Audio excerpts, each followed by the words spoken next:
Chair of the Boston City Council Committee on Government Operations. Today is a community listening session. It's an opportunity for us to hear from you, the community. Today's Thursday, March 2nd, 2023, and we are here today for a hearing on Docket 0408, message in order for your approval, a home rule petition to the General Court regarding a special law authorizing the City of Boston to implement rent stabilization and tenant eviction protections. This matter was sponsored by the administration and referred to the committee on February 15th of 2023. This hearing is being recorded. It is being live streamed at boston.gov, City Council TV, and broadcast on Xfinity, Channel 8, RCN, Channel 82, and FiOS, Channel 964. Written comments have already started to be submitted, but may also be submitted and sent to the committee email at ccc.go@boston.gov and will be made a part of the record and available to all of the councilors. Public testimony will be taken at the end of this hearing. It's technically a test, it's the end and the beginning, it will be the whole hearing.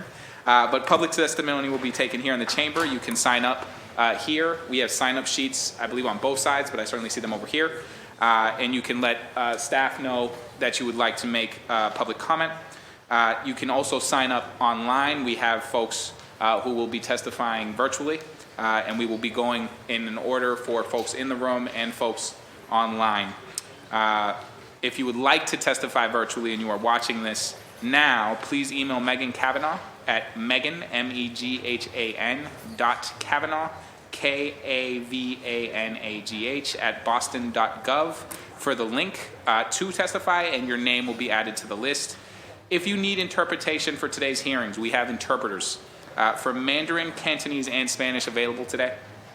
If you are speaking or seeking Cantonese, we have Anna C here. She's our Cantonese interpreter, so please let her know if you would like to speak with her. You can also see Cantonese Channel 1 is online, I believe, on the Zoom to log into that interpretation. We also have Terry Yeen, who is here for Mandarin. Thank you. On Channel 2. Thank you very much. So if you would like to, if you are here and you need Mandarin or you need Cantonese, they're both here. And I'm going to give you both a chance just to interpret that in Cantonese and Mandarin for folks who need it.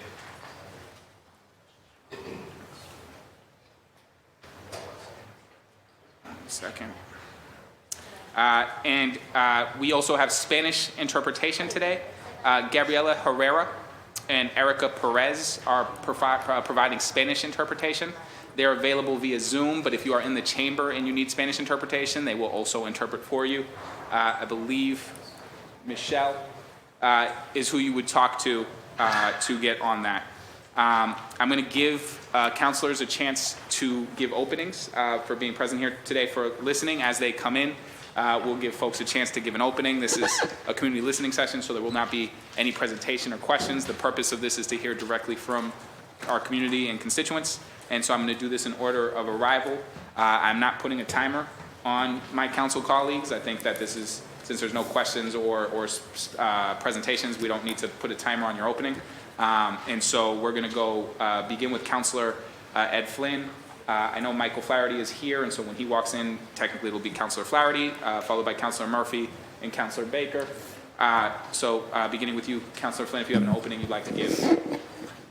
Thank you, Mr. Chair, and thank you to the residents across the city for being here. The mayor came out with a proposal on this issue, which I thought was reasonable. And I also offered a plan of my own, actually, for homeowners that are providing below market rent to a resident in one of their apartments. I think there should be some tax relief, tax assistance, property tax assessment for that homeowner. That's one way we could also support our working families. The other way is many residents followed up with that request and asked, well, what about long-time residents, especially our seniors that have lived in a home for maybe 20, 25 years? And is there an opportunity to provide them some tax relief on their tax assessment on their property. And I said, that's a valid question, so that's something I would propose, that a senior living in their home for maybe over 20 or 25 years, that there would be some type of assistance for them. I think our seniors and veterans have played an incredible role in building our city, so I want to make sure Boston's home to them as well. I have some other plans, but in the interest of time, I'm here to listen to the residents. The residents also have excellent ideas, excellent proposals as well. So I'm here to listen. Thank you, Mr. Chair. Thank you, Councilor Flynn. Councilor Flaherty, I'm giving time for folks to give openings. There is no timer on this because there's no presentation or questions. The purpose, obviously, of today's hearing is to hear from community, but I want to make sure that councilors who are present have a chance to speak if they would like to. So you are next. Chair, and I'll obviously be brief because it's an opportunity for the public to be heard, and I just want folks to know, obviously, I recognize that we have an affordable housing crisis. We also have a homeless crisis here in the city. We all have a collective effort to do our part to try to make Boston more affordable.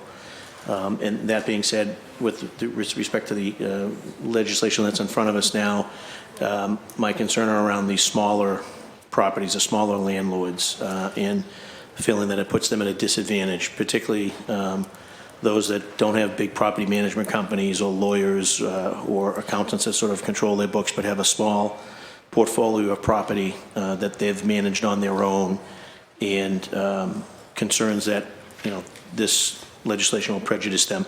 I'm also concerned about tenants in and around our colleges and universities, particularly the neighborhoods that house a lot of our students during the academic year, and that they'll just continue to charge the maximum amount every time there's a turnover in the rent. So a number of moving parts. I'm paying attention, looking at this thing very closely, very seriously, but those are a couple of things that jump out to me that are inherently unfair.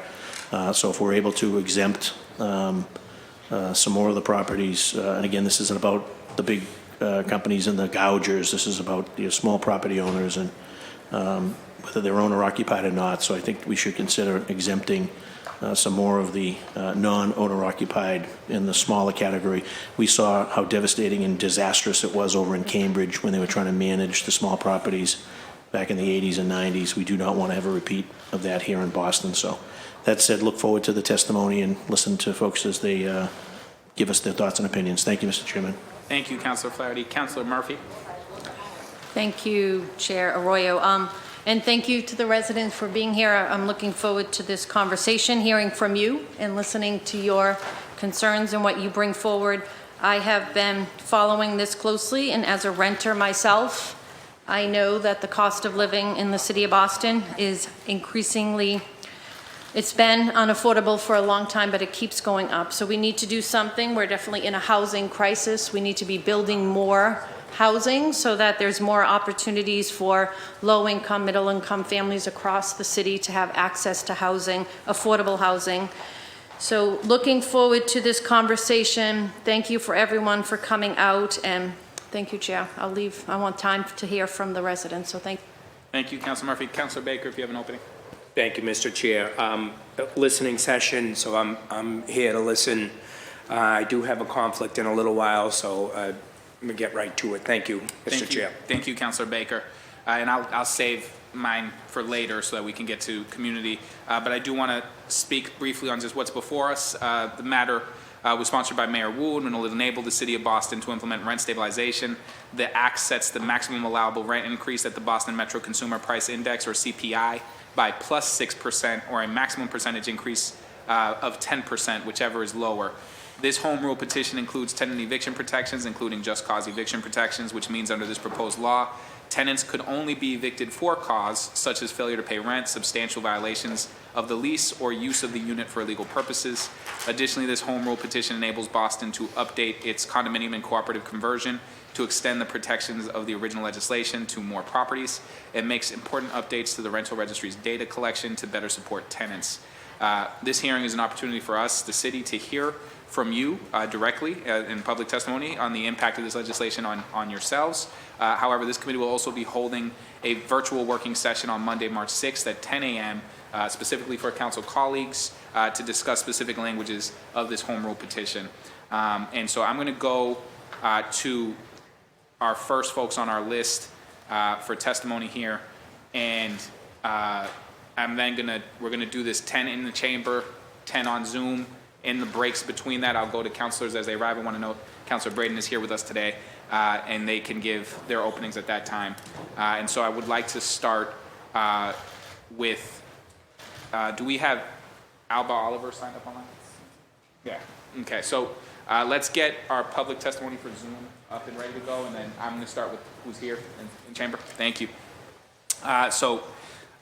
Please excuse my pronunciation of your name if it is incorrect. I apologize. Jian Hua Tang, or Tang.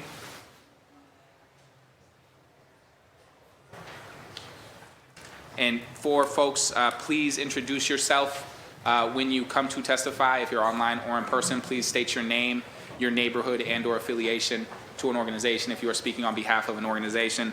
I'm going to give everybody 3 minutes. And I'm going to try to hold us at 3 minutes. If you go a little bit above 3 minutes, I'm going to let that ride. If we get to about 3 minutes and 30 seconds, I'm then going to interrupt, and hopefully we can wrap it up by that point. So with that, I'm going to give Ms. Tang her 3 minutes when you're ready.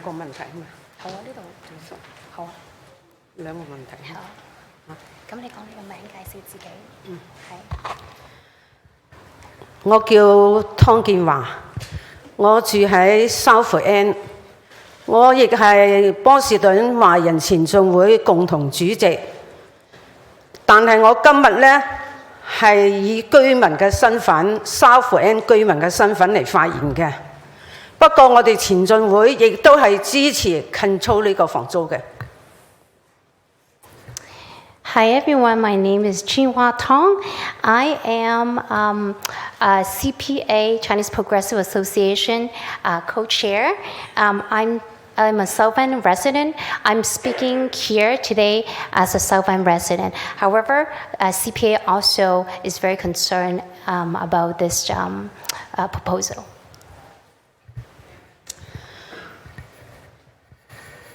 當有人提出15年之後嘅房租呢，先至能夠可以接受租金管制，呢個係唔合情理嘅。我提出堅決反對。咁樣做係幫助發展商賺錢，幫房東對租客不利。而家通貨膨脹非常之厲害，必須從現在開始。 現在開始就要實行租金管制。It said that it would take the housing 15 years, then they can have the rent control. This is totally unacceptable. We object that. This is not right. If we do it that way, it is a chance to help the developer to make more money. It's not for the benefit of the resident and for the tenant. Now we know inflation, it's crazy. It's getting worse and worse. We need now to have the rent control, and now is the time. 第二點呢，提出呢個提升房租呢。 可以去到10%，亦都係不可取嘅。我認為提升房租最多只能夠去到5%。通貨膨脹厲害，生活上我哋嘅食同埋用可以慳一啲，但係房租太貴呢，會造成租客被逼遷或者流離失所。 變成街頭嘅流浪漢，所以以上呢兩點呢，都係保護房東，而唔係保護住客，所以我要堅決反對。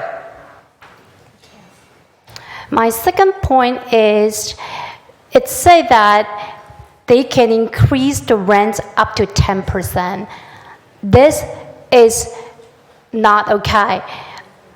I think that the most they can increase is only to 5%. Inflation is extremely high, and yes, we can save on money for food and to save a little bit on other things, but we cannot not pay rent. So rent is a very important part. And if we do that, if we don't take a control of that, many tenants will lose their home, and then many people have been forced to move out from where they are and where they live, and they will become homeless. Concluding the 2 points that I mentioned, I totally believe it is not protecting the tenant. I sincerely objecting that. Thank you. So, two things. The first is, you might have noticed that was more than 3 minutes. What we're going to do with folks who require interpretation is I'm only going to run the timer on the parts where you are speaking. When the interpretation is happening, I am pausing that timer and not using that against your time because it's not your time.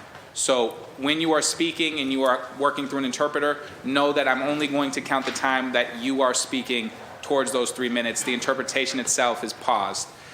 Secondly, I've been reminded that signs are not allowed in the chamber. And so if folks are able to sort of put the signs away during this session, that would be great. You're welcome to speak today. I hope to hear from you all about the points that your signs make. Thank you very much. Next, we're going to go to Ju Chi-Ang Liang. And I think the next 4 require Cantonese interpretation. And so to our Cantonese interpreter, just know that the next few are going to be.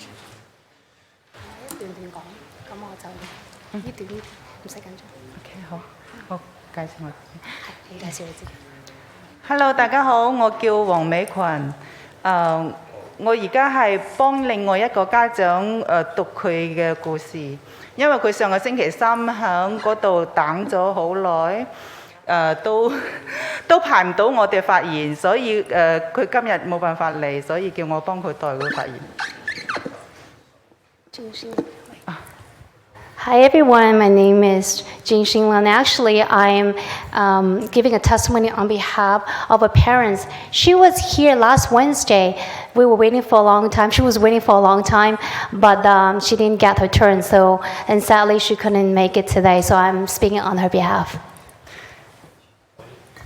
Yeah， 佢嘅名係叫詹相亮，然後佢哋係住響中華巷，就係49號 Beach 街嗰度。佢哋而家每個月嘅租金係1900蚊，2房1廳，面積係好細嘅。屋企有2個細路仔，大嘅有17歲啦，細嘅係5歲，所以佢哋夫妻只能有一個人去做嘢，一個人喺屋企照顧細路。目前佢哋屋企絕大部分嘅開支都係靠佢嘅先生嚟維持。所以咧，細路仔返學之後，佢都有做少少兼職幫補一下。咁佢哋夫妻揾嘅錢咧，大部分都係用於交租啦，已經所剩無幾啦。Hello everyone, I'm Jing Xinglan. I live in Chinatown at 49 Beach Street. My rent is $1,900 a month, 2-bedroom, very small. We have 2 children. The older one is 17, the younger one is 5 years old. And we both have to work. Actually, because of that, only one of us can work and the other one take care of the children. And most of the expense is from the husband and his income, his wages to support the family. And Sing Ping Lun will go to work part-time after school to help out the family. They save most of the money to pay rent. And after paying rent, we don't have much left. 咁佢哋而家最驚嘅就係房東會加租啦。咁而家物價不斷咁上漲，但係工資咧就又趕唔上，所以咧如果租金再加，我哋就唔知點算啦。所以我哋而家啲細路仲還喺度讀緊書啦，根本買唔起房啦，想買都買唔到，想諗都唔敢諗。咁我哋申請嗰啲政府屋啦，又排長龍喎，排嚟排去都係得個等字，都唔知排到幾時。So our most worry is the rent increase. As you know, everything is going up. Inflation is not slowing down. If they increase the rent, we don't know what we're going to do. Because our kids are still in school, they cannot help to buy properties or buy a house. We can't even think about that idea. We apply affordable housing. Takes a long time. We've been applying and applying. We've just been waiting.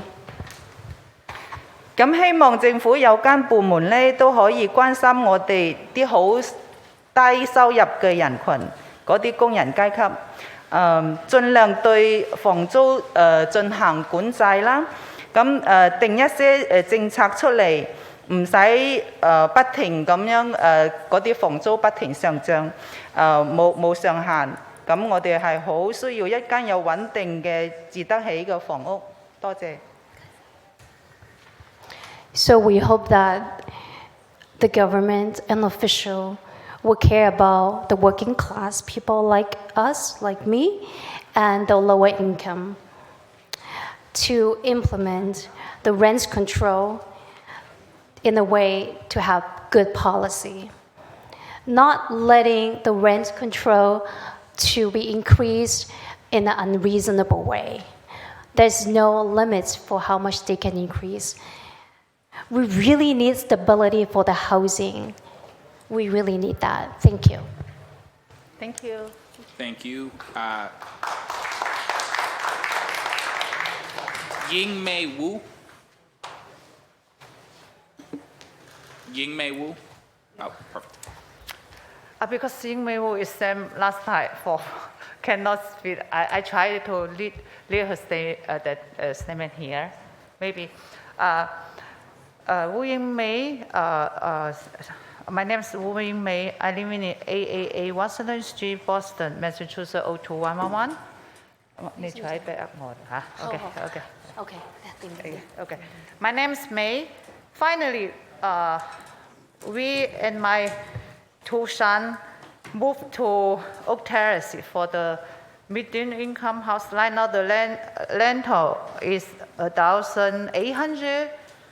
我諗都係你翻入去啦。即係依家房租係1800蚊，但係我哋迫於無奈先搬入嚟。其實我哋最想搬入嘅係睇收入嘅政府屋。Okay, I try to do that. The rent right now, what we're paying is 1,800. We don't really want to move in that property, but we have no choice. What we really want to move in is affordable housing. 我哋之前係住喺唐人街嘅中華巷，我媽媽喺2006年租落嚟嗰時候呢，只係800蚊，其實好細嘅咋。但係我哋舊年住嘅時候已經1420，房得一個房，我同兩公婆同兩個孖仔一齊住，孖仔依家讀高一，再住落去呢，真係影響小朋友嘅學習同成長。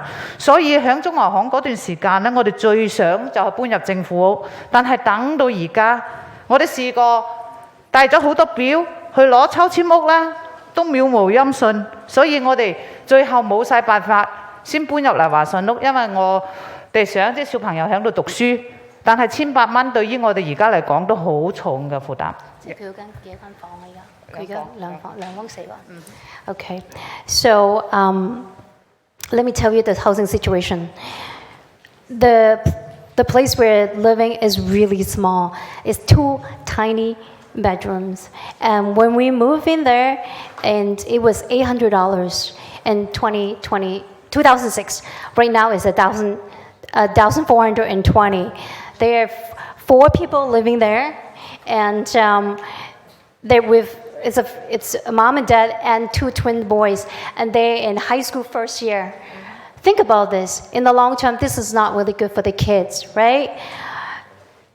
So what we really, really want is to be able to move into affordable housing. We don't know how long it's going to take. We've been applying for a long time. We haven't heard anything. So we don't want to move into Oak Terrace, but we have no choice. But 1,800, the rents right now is not what we can afford. 同埋每年都會繼續加租嘅。 And it's increasing every single year. 所以咧，其實我哋都好想有自己更加好嘅未來，可以有自己間屋。但係依家波士頓係全美國最貴嘅租金城市，而家個市價屋咧根本天文數字，冇講話買咧，租金越嚟越貴。好似我咁樣，同埋有小朋友讀書嘅工人階級，租都俾唔起啦，唔使講話買屋啦，因為抽籤佢抽咗好多都唔中。 We want to have a better future. We want to have our own home. But as you know, Boston is one of the most expensive cities in America. Not saying to buy a property, even to rent one, is really expensive. And the rent is increasing more and more. Think about family like us with children and working class. How can we afford such rent and such increase? I can't even think about that. 所以咧，我希望市政府要考慮好嘅政策保護我哋。如果唔係，我哋同埋我哋嘅後一代就住唔起波士頓啦。希望定一個好嘅政策出嚟，租務管制呢個政策出嚟保護我哋。I'm here to urge you to come up with a good policy that is protecting us. Otherwise, we can't stay in Boston. We hope all of you, city councilor and legislators, will take this chance to have a good policy for rent control. And then to protect us in a way that we can continue to build our life and home in Boston. Thank you so much. Thank you.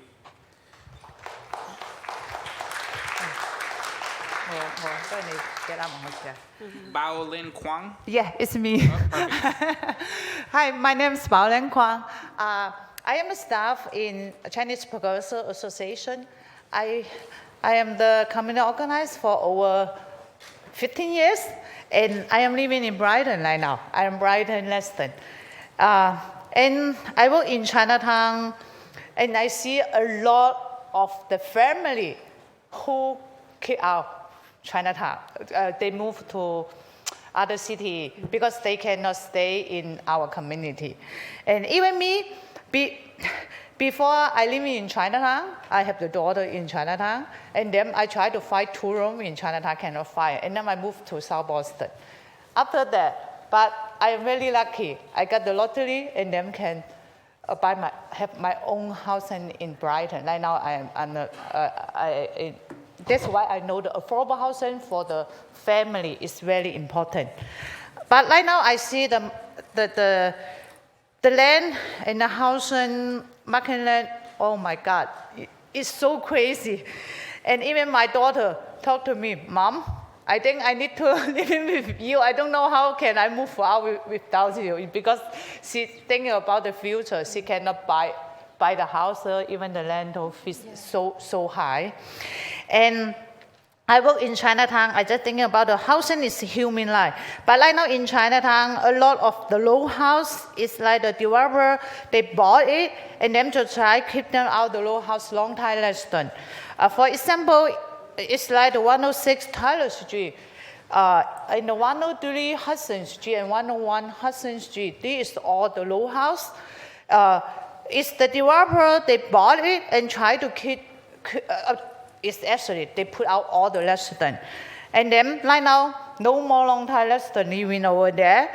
And even the effect, the small business too. Because the 106 Tyler Street, the first floor is the Asia room, the haircut, and after the new landlord bought the house, and then they move out all the tenants. And right now, even the small businesses, they increase the land.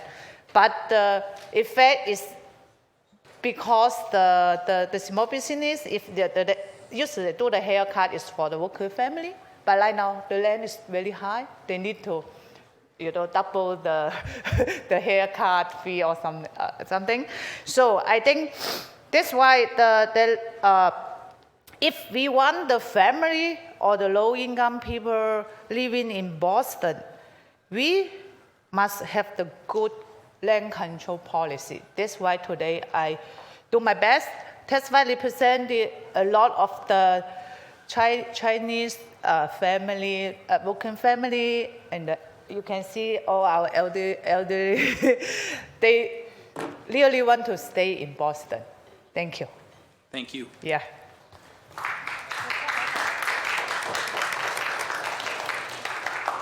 Next, we have James Cordero.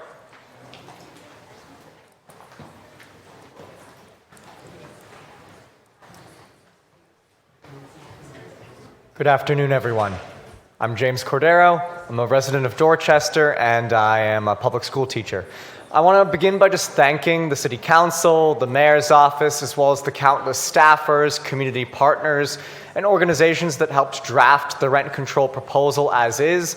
I know that a lot of work went into that, and I appreciate the beginning of a conversation about how do we really make sure we have a Boston for all, a Boston where people can live safely and comfortably without fear of displacement. And I really want to implore the council and all stakeholders involved to, as other advocates have said, really refine this policy to make sure that we are protecting every member of our community. That means this 10% cap really should be reduced to a 5% cap, including inflation and whatnot. And we really need to make sure that the policy applies to as many properties as possible, including those properties that are new construction only within 5 years, instead of, I believe, the current cap is within 15 years would be exempt.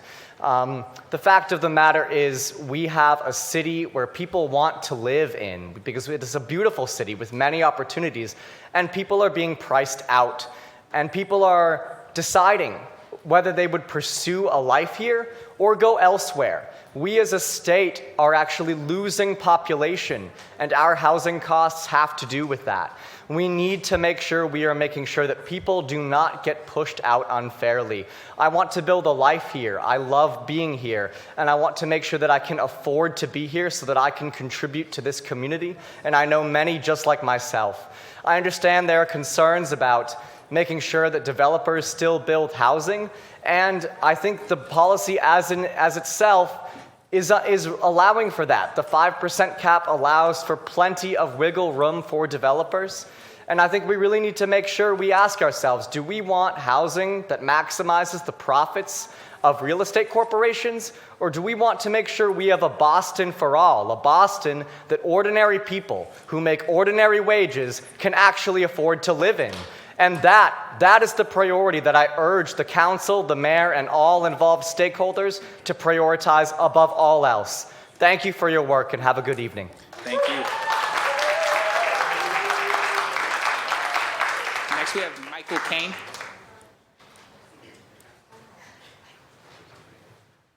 Michael Kane is next.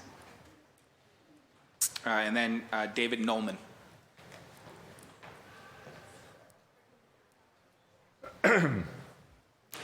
Thank you, Councilor. Thank you. I'm Michael Kane. My organization is the Mass Alliance of HUD Tenants.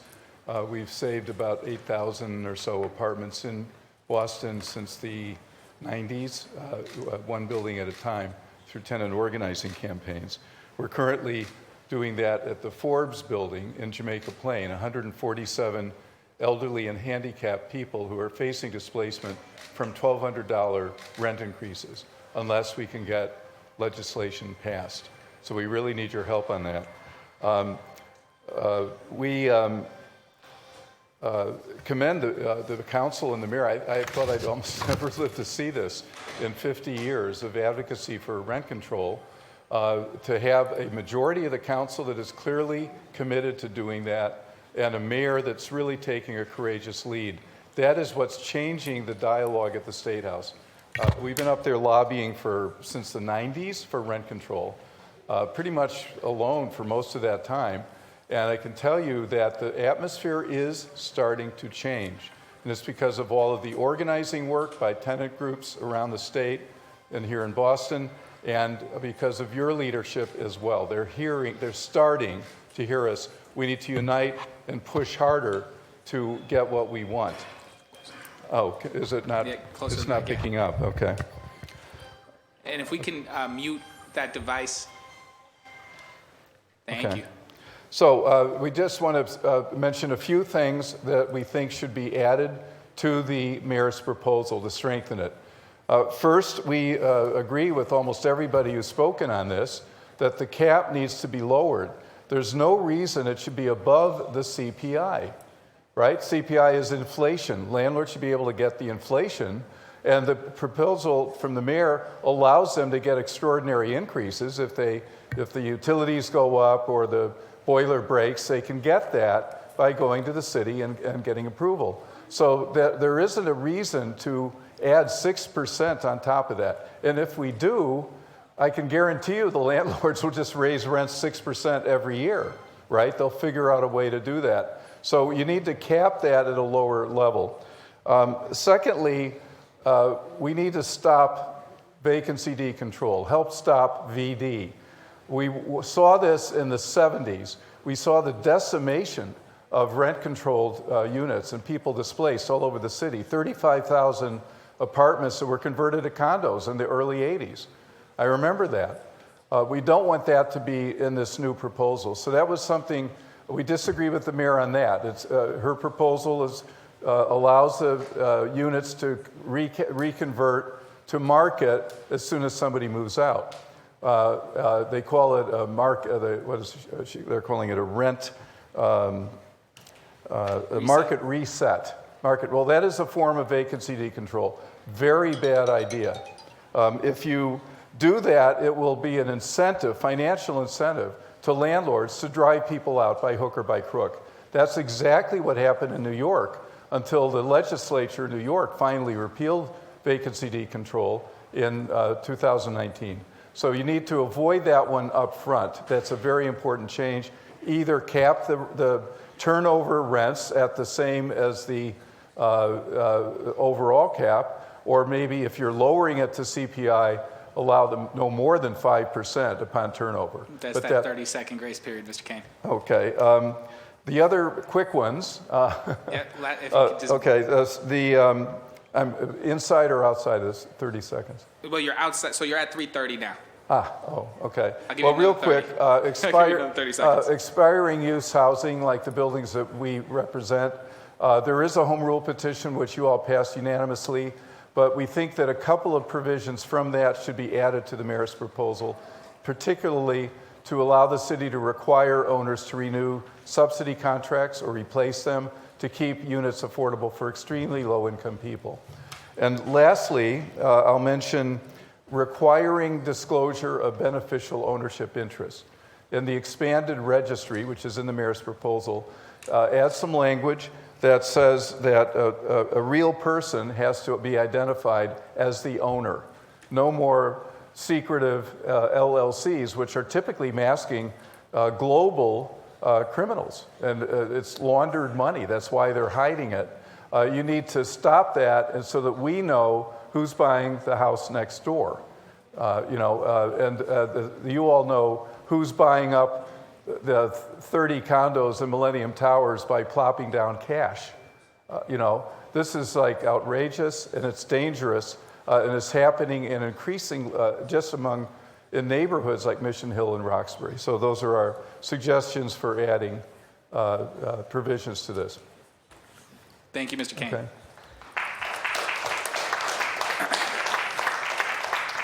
David Nolman, followed by Melissa Wardwell. Hi, can you hear me? Yes. All right, great. I want to first start off by thanking the City Council. I think in a sort of a way I'm speaking to the choir, because the majority of the people in the City Council, if not all of you, have supported affordable housing in our building in particular for a long time. I am a tenant in one of those expiring use buildings, the Forbes building at 545 Center Street in Jamaica Plain. We are the last of the 13A buildings that has not signed a contract with our landlord to keep the building affordable. Despite negotiations with the city and the state for over 8 years, the landlord has not signed a contract with the city and state to keep the building affordable. And the expiring use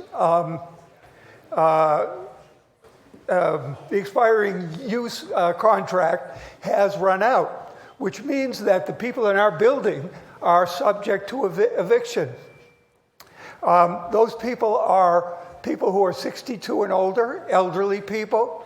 It is disabled people, and it is low-income people.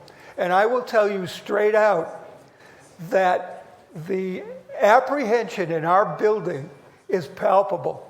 I'm a member of the steering committee of that building, and we hear from elderly people who are absolutely scared to death that they're going to be put out on the street. And the issue, and that, I don't think I'm speaking with hyperbole, because once, if the landlord chooses to make the apartments in our building market rate, they will not be able to pay it. And there is no immediate housing left for these people to go to. Now, I will say that I think our building, with the help of our steering committee, has become the oldest activist group in the city for affordable housing. Most of us are 70, 80, and even 90 years old. And we have had rallies. We have had the support of numerous public officials, city councilors, nonprofit organizations.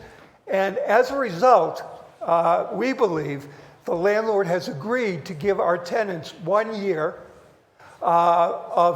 without raising the rent, or maybe raising it by very little. But after that year is over, he can raise any apartment to market rate. And the main thing that we're looking for is for our landlord to sign a contract with the tenants so that they can live in a safe, affordable, and pleasant apartment building. So I asked the city council, I don't even think I have to ask, I know that you're in support of the mayor's proposal. We are thrilled, as Michael said, we're thrilled that the tide seems to be turning. But I've been in this long enough now to know that when the tide seems to be turning, something always happens to turn it over. So we ask for your continued support, and we will continue to support you in supporting this home rule petition.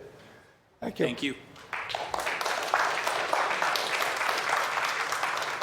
It's going to be Melissa Wardwell, followed by Mike Leba. And I just want to, everybody has 3 minutes. I try to give you an extra 30 seconds grace, and at that point I'll break in and let you know whatever your final thoughts are, please make them. We got a long list, which is a tribute to the city and to folks here's work.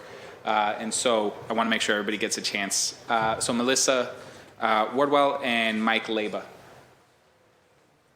in that order. I don't know if Melissa is here.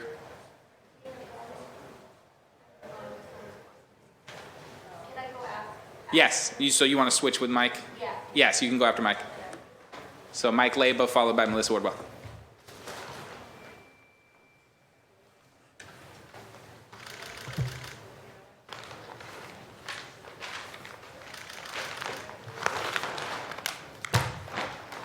I want to take a moment to just acknowledge that we've been joined by Councillor Braden, Councillor Louis Jen, Councillor Coletta, and Councillor Lara. And when we take a break to transition from the in-person to Zoom testimony, I'll give those councilors a chance to give an opening statement or just greet the crowd, whatever they're trying to do, and then go back to testimony. Whenever you're ready. Hi, everyone. Good afternoon. I'm going to try to be loud because the problem here is that we need the city council and the office down the hall to listen to the people. Rent control is a racial justice issue, According to the Mayor's Office of Housing, 58% of all BIPOC renters are rent burdened in the city of Boston, and 34% of all BIPOC renters are severely rent burdened, compared to only 43 and 21% of white renters, respectively. Renters are critical to the city fabric. We contribute over $7.5 billion annually to this economy. Evictions are disproportionately filed in Massachusetts communities of color, especially in Black and Latinx neighborhoods. 70% of market evictions happen in these neighborhoods where the majority of residents are people of color, even though only 52% of the city's rental housing stock is in these neighborhoods. Concentrated ownership by absentee corporate landlords was strongly associated with a higher eviction filing rate. The frequency of these evictions in market housing is 24% higher in rental units with absentee landlords than in units compared to owner-occupant. When we talk about rent control here, we're not talking about owners versus renters. We are talking about corporate control of land and housing, something that should be a right to everybody. We're talking about a corporate regulation, not pitting people against each other, and that's exactly what's happening right now. Rent control, we've been working on passing rent control for many years. Michael Caine just mentioned it's been 40 years, 50 years that they've been working on it. All kinds of organizations have been working a long time to do this. And in order to do that, 10 years ago on Beacon Hill, if you mentioned rent control, they would chase you out of the building. Now, we knew that we needed to take the fight outside of Beacon Hill, and we did that. In the city of Boston, 3 out of 4 residents support rent control. In the state of Massachusetts, a recent poll commissioned by Amplify Latinx says 78% of Latinos in Massachusetts support rent control. And yet, the administration, and if the city council isn't careful, the city council is still trying to appease rent control interests. Last week at this hearing, the chair asked the Greater Boston Real Estate Board, what can we do to get you on board with this? They said, we are categorically opposed to rent control. Our people, we need this. This is not just a us versus them. This is a right to stay in Boston. And the only way to pass rent control is to have a strong version of this. If we try to find the middle of the ground, we're gonna end up outside of Beacon Hill without anything. It is ahistoric, it is magical thinking to think that there's a way to compromise our way to this. It's time for the city council and for the mayor to stand up to an industry that is kicking our people out.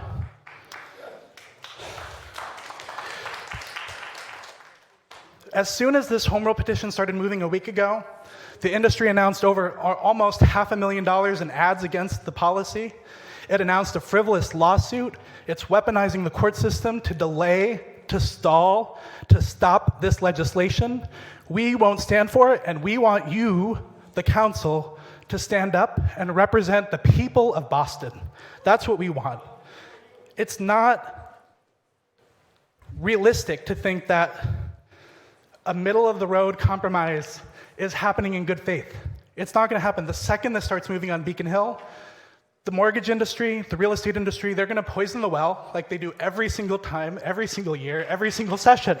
What we need is we need to take this fight to our neighborhoods, and we will be in every single district, every single neighborhood, organizing people to pressure every city across the Commonwealth, pressuring people to pressure their legislators to pass a policy, and the way to do that is with a strong policy.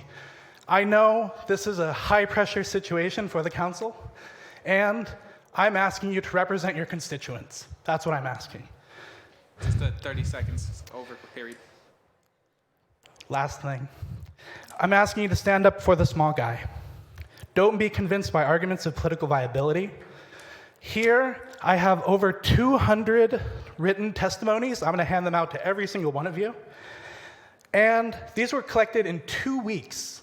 2 weeks, because this process is moving far too quickly, and because the council needs to strengthen this bill. And for folks who are not here in person, Councilors Bach, Mejia, Worrell, Fernandez Anderson, I will leave them on your doorstep. Thanks.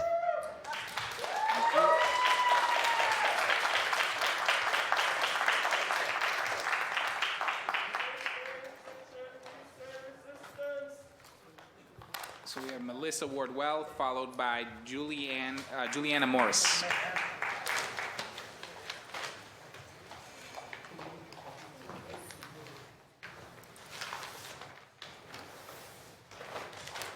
So nervous. Melissa Wardwell. I live in Brighton, Alston, Babcock Street by Packett's Corner. I've been there 5 years. I've got 2 kids. The gist of it is frustrating with this whole situation. I have Section 8. I have rheumatoid arthritis I've had really bad, and it just progressively gets worse every year. So I can work part-time. You have your you can's do's and your can't do's with that. But the issue comes down to your housing. I've got a 10-year-old and a 7-year-old. I get from the 10-year-old that he hears, like I speak with Michael, of situation going on. We've been on panels before, and the affordable housing is not there at all. I'm in a 2-bedroom. It is a very popular area, but with the building, it was $2,100 when I first moved in, and now it's $4,000. Granted, it is with the Section 8, but that is just ridiculous.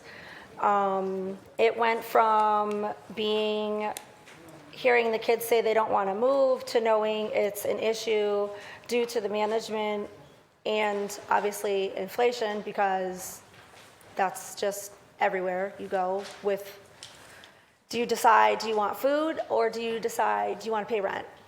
And I'm pretty sure there's probably a handful of people that have had that decision, unfortunately, which should not happen. When you have, with HUD, they saved around 40 people in my building, and Boston's a good city. I grew up in Charlestown, and with the rent increases, if you think about it, just in general, in 10 years, how many people do you know have been here in the same area, have not moved? I don't want to move because I don't want my kids to go from here to there, or their friends. So it's more stability, structure. Like, these kids are our future. So how do you have a future for them if you can't even keep it stable? And a lot of it has to do with rent. Like, it's scary. I know a lot of people think it's scary. I'm scared of it. I don't want to have to move out of the city. I don't want to have to move somewhere else. But like, something has to change and be added, hopefully soon. And you guys are the ones to hopefully do that. Thank you. Thank you.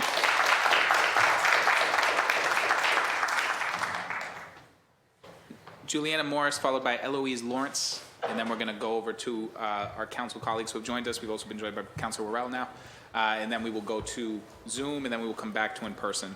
So Juliana, the floor is yours. Hello everyone, good afternoon. My name is Juliana Morris. I am a renter in East Boston. And I am a primary care doctor. I serve patients from the greater Boston area and also in Boston from East Boston, Roxbury, Dorchester, Jamaica Plain primarily. So, I think a lot of people here have personal experience with the physical and mental health impacts of the housing affordability crisis.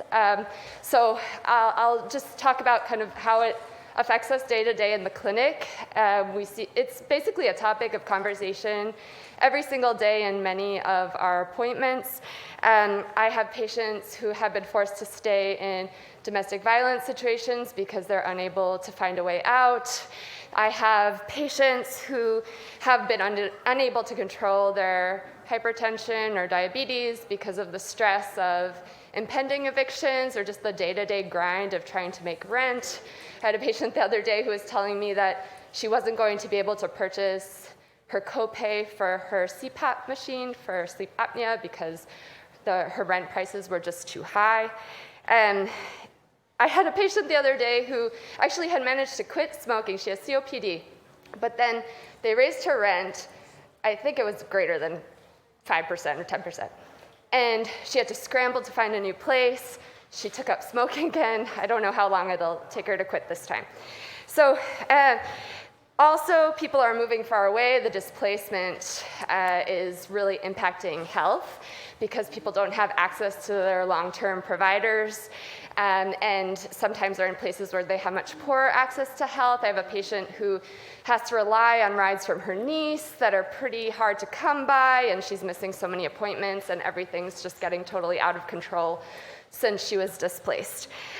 So it is obviously heartbreaking, first just to witness what people are experiencing day to day, and also to understand that this is completely preventable if greedy landlords, if the housing industry would change its practices, and if we had legislative action that would change these practices.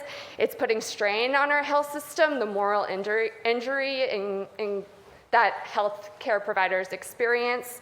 We desperately need just housing policies, and I won't reiterate the important improvements to the current proposal that have been mentioned today that I also support, especially the 5% cap. And I believe that if we're able to put through even stronger rent control, that it will be a very important investment in the health of Boston. Thank you very much. Thank you. Eloise Lawrence. And the closer you are to the mic, the better we pick it up. I don't see her coming down. Did she just about? Oh, well, maybe she's on the Zoom list. We'll see in a second. Then I'm going to go to Ronell Remy.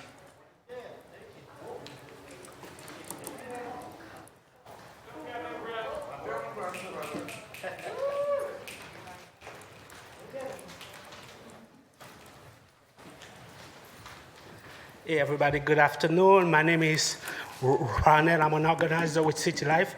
I wanted to do that in my own language, but I know that you guys don't have translation, so I wrote something I want to share with you. Yeah. You do have. I could do that in Haitian Creole.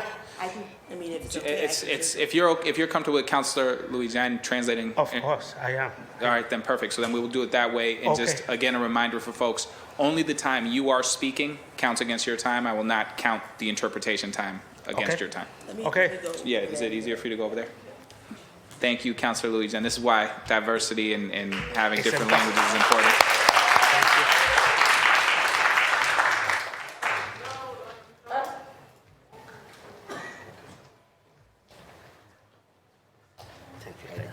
Whenever you are ready.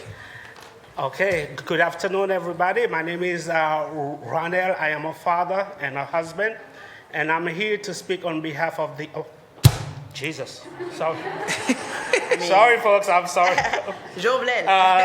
Non, pas moi, c'est. Ronell, moi, c'est un organizer. Moi, travaille avec City Life. Moi, c'est un papa, moi, c'est un mari. Là, c'est pour me parler de sa communauté que passé. My name is Ronell. I'm an organizer with City Life. I'm a husband, I'm a father, and I'm here to talk about what's happening in my community. Comme un organizer, ça que moi en pile mon a sorti ici, yo pas gen côté yo ka aller parce que yo pas fait assez comme. As an organizer, I'm here to talk about what I see, and what I see is a lot of people having to leave here because they're not making enough money. Ça est tellement grave que chaque fois mon a touché, l'a fait décision, est-ce que c'est pour me payer un bill ou bien est-ce que c'est pour manger ou bien est-ce que c'est pour me payer rent là. The problem is so bad that when people get their checks, they sometimes have to decide, what do I do with it? Do I pay a bill? Do I pay my rent? Or do I have to do something else? Gens que nous fait surtout dans la communauté haïtienne pour nous survivre, nous payons en moitié dans chaque bill et puis nous reste là juste là un mois avance. Especially how we do it in the Haitian community. Sometimes we pay parts of a bill, and then we'll save money for the next one. Ça crivé à rent là on pas faire comme ça. Yo pas prendre la main. The problem with rent is that you can't do it that way. You can't pay it piece by piece. So nous avons constaté que il y a un paquet de grosses corporations qui rentrent ici, qui ont dépensé comme que la communauté n'a pas gagné. C'est ça qui fait la sortie qui est ici. And the problem is, and the reason why we're leaving here is there are a lot of corporations who are coming here who are buying the buildings and we can't afford it, and that's why folks are leaving. Ça nous comprend, c'est parce que c'est avare. Ils veulent plus moun yo ka pran, y ap même pran sa yo pa investi même. The problem is they're greedy. They want more than what people can pay, and they want to continue to take, regardless of whether people can pay. Ça krive, c'est pas seulement y ap chercher faire un profit, non, y ap chercher faire un profit qui maximum. It's not only that they're looking to make a profit, they're looking to make a maximum profit. So comprendre ça me dit, ou ap comprendre que éviction c'est violence pour faire sur communauté. If you're understanding what I'm saying, you understand eviction as a violence that's happening to the community. C'est pas seulement une violence que au Caboué n'a pas en pile temps, dans 3, 4, 5 ans au Caboué, dans le monde qui vient après nous, dans petit monde yo, ça qui te un paquet de traces qui va jamais effacer. And you don't only see it on the person who's being evicted, you see it on the families, on the younger ones, and the scars that evictions leave on them and the trauma that it causes. So, je suis content que je sois ensemble avec nous pour m'exprimer ma créole, parce que ça fait me content moi ici à nous attendre. And so I'm just really grateful that I'm here and that I'm able to express myself in my native tongue of Creole, and that here you can hear me. Et je souhaite que nous livre ben sur rent control, il va faire sens. And I'm hoping that you all will lift the ban on rent control because it doesn't make sense. Thank you. Thank you.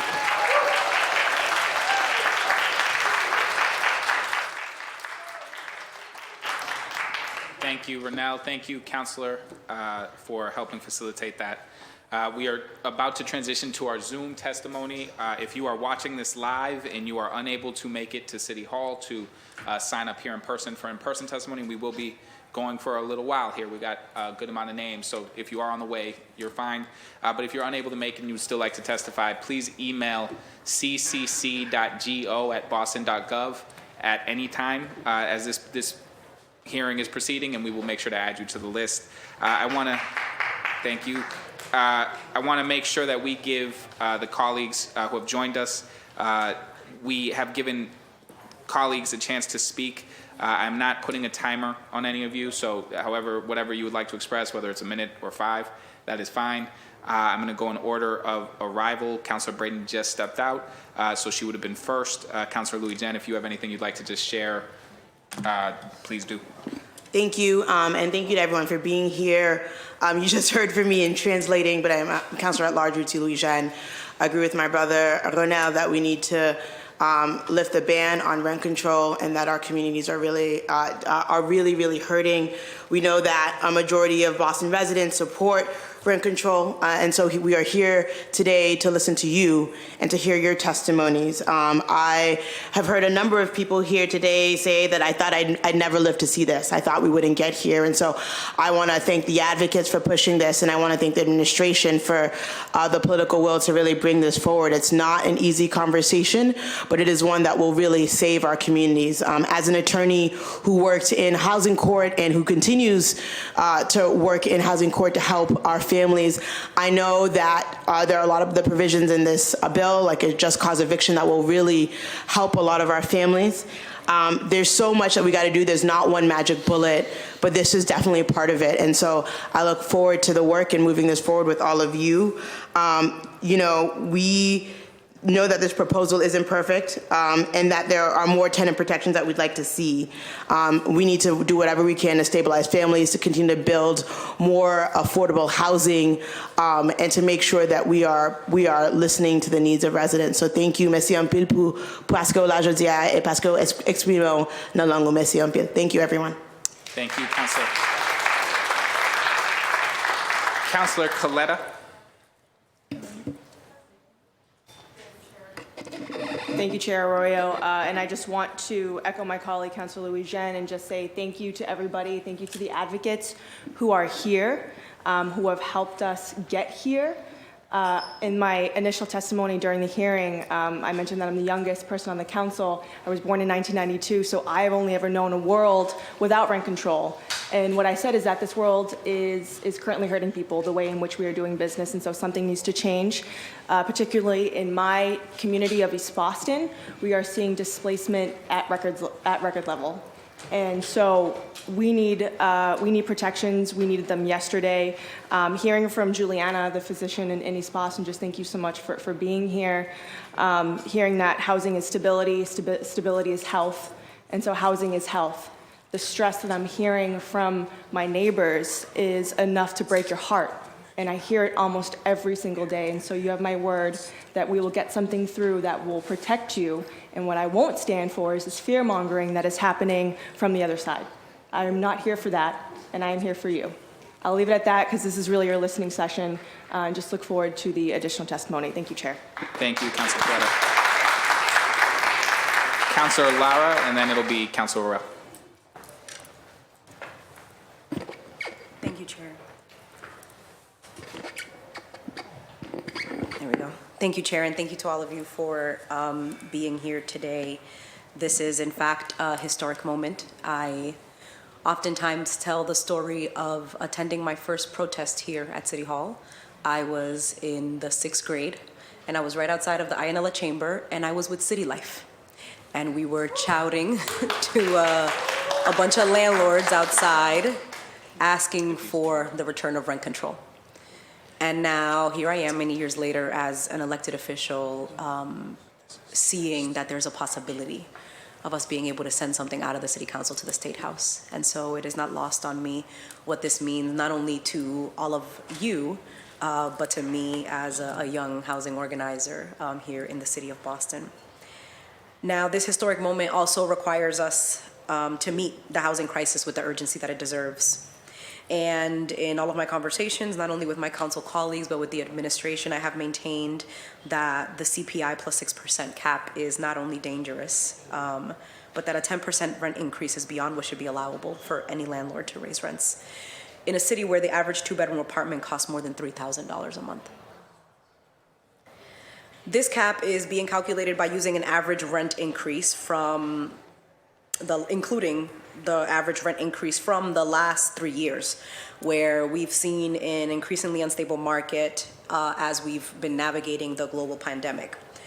But the actual numbers from 2007 to 2020 show that CPI plus 2%, a total of 3.9%, was actually the average rent increase that we saw in the city of Boston. What's being suggested in this home rule petition, CPI plus 6%, would put us at 7.9% increase per year, minimum. That's double the amount of what we've actually seen the average rent increase be from 2007 to 2020. In East Boston specifically, the CPI was CPI plus 3%. That's what we saw as an average rent increase, which is actually a total of 4.9%. 7.9%, which is what's suggesting in this home rule petition, would put us at an over 80% increase in rent for renters. At an average $3,000 for a 2-bedroom apartment, a single mother with a child is paying about $36,000 a year in rent. In order to not be rent burdened or to pay over 30% of your income, you would need to make $108,000 a year. The average income for a non-student renter in Boston is $49,995. And this is average. For Black renters, the median income is actually $43,000. For Asian renters, the average income is $36,000, and for Latinx renters, the number is the lowest at $32,000. So I know that these just sound like numbers, so I just want to illustrate for my colleagues and for the administration what happens to this single parent if we pass this home rule petition as is and do not lower this cap. This single mother, paying on average of $3,000 for a 2-bedroom apartment and making a median income of about $49,000, leaves her with about $14,000 a year. For a single parent with one child in Boston, the average cost of food, $6,729 a year.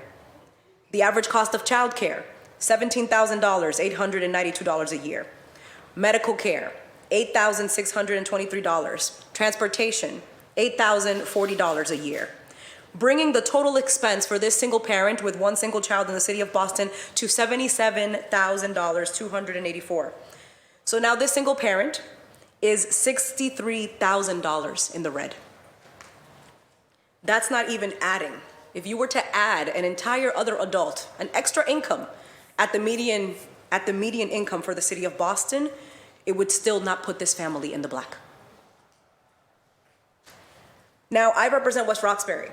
That is a neighborhood that has the highest concentration of seniors of any neighborhood in the city of Boston. The average cost for a 1-bedroom apartment for a senior who is living independently is $1,900. Seniors who are living off of Social Security are slated to make about $18,000 a year. What we're looking at is a completely untenable situation. All of the calculations that I just shared with you here today are not including or even considering a 10% a year increase in rent.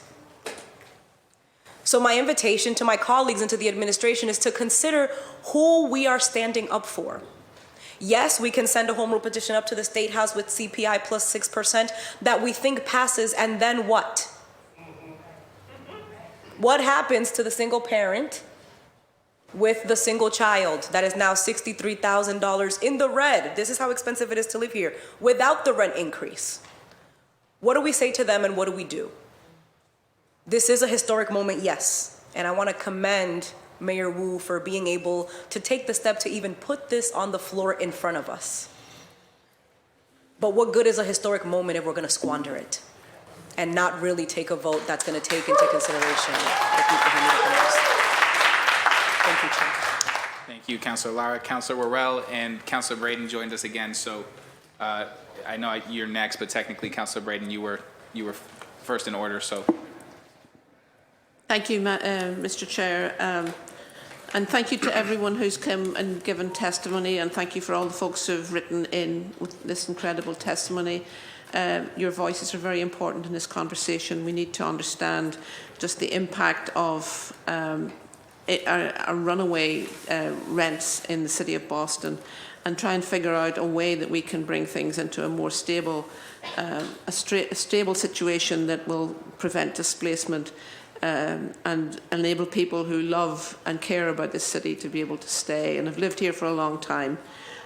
One question, just wondering about how we ended up at the CPI plus 6% and figuring out how all of that was calculated. And I don't know, it's just the CPI rate fluctuates from year to year. And, the highest ever in the years between 2008 and 2022 was 3.6%. And then wondering about, on top of that, the growth of this in the city. Well, the estimated growth was 3.16%, and the inflation, the highest level of inflation was in September of 2022, just coming out of COVID. It was in the range of 8.1%. So just trying to figure out, is this how we got to this number, and is it fair? Is it a reflection of the real numbers, and is there any wiggle room that would give us some more relief in this space? It's just a question I have, and I know there's no one really from the administration this afternoon, but I think it's worth exploring how we got to this number. And I've just spent some time in the hallway with a young woman, and one of our speakers just spoke about her situation.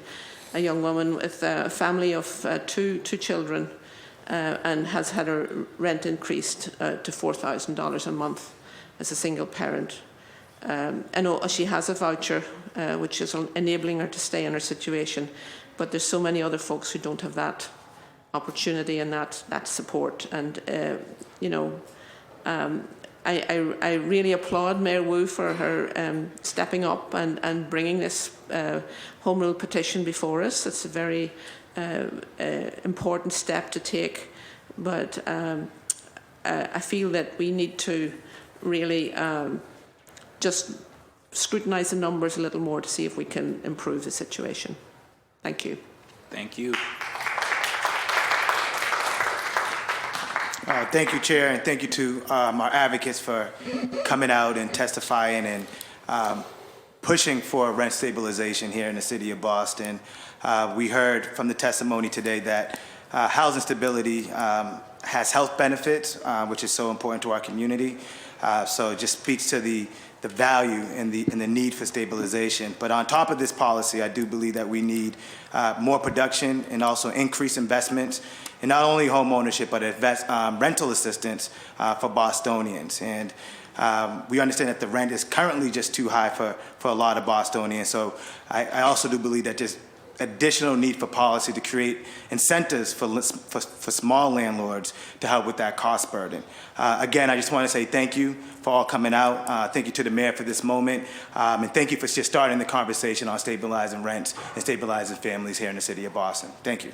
Thank you, Councilor Rowe. And so I put off my opening, so I'll use that now. I just want to note before I begin that we are joined by IGR here today, Intergovernmental for the mayor, and I've been told that members of the administration are listening in attentively. We'll also have a working session with the administration present Monday for council colleagues to address those questions, Councilor Braden and others. And so I just want to first begin by thanking the advocates for making this possible and for holding our mayor accountable to putting something like this on the table. This wouldn't have happened without your advocacy over these last several decades. Believe me, it would not have. So I'm very grateful to all of you for that work.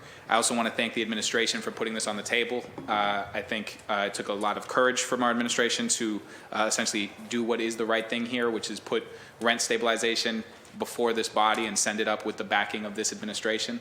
And so I think that is something to be commended. I am my father's son, and so I remember somewhere around 20 years ago where rent stabilization was presented by that Councilor Arroyo at that time and did not have the votes to get through. And I assure those in this chamber that this is a very different council and that this has quite a bit of energy behind rent stabilization and making sure that we're doing right by our residents here in the city of Boston. I will just say for me personally, I too wish we could go deeper and harder, because where the hurt is deep and hard.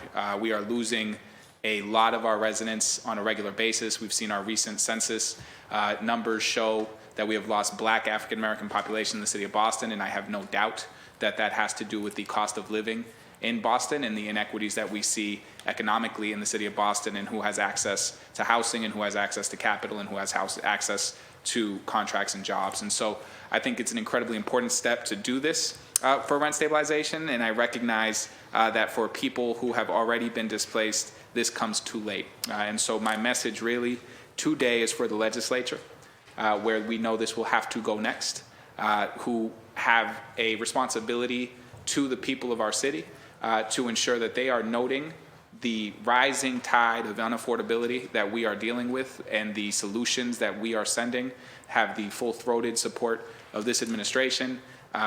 We are going to hear from more folks today, but I am literally taking my notes on a stack of 200 letters in support of this, and we've received countless emails to that effect.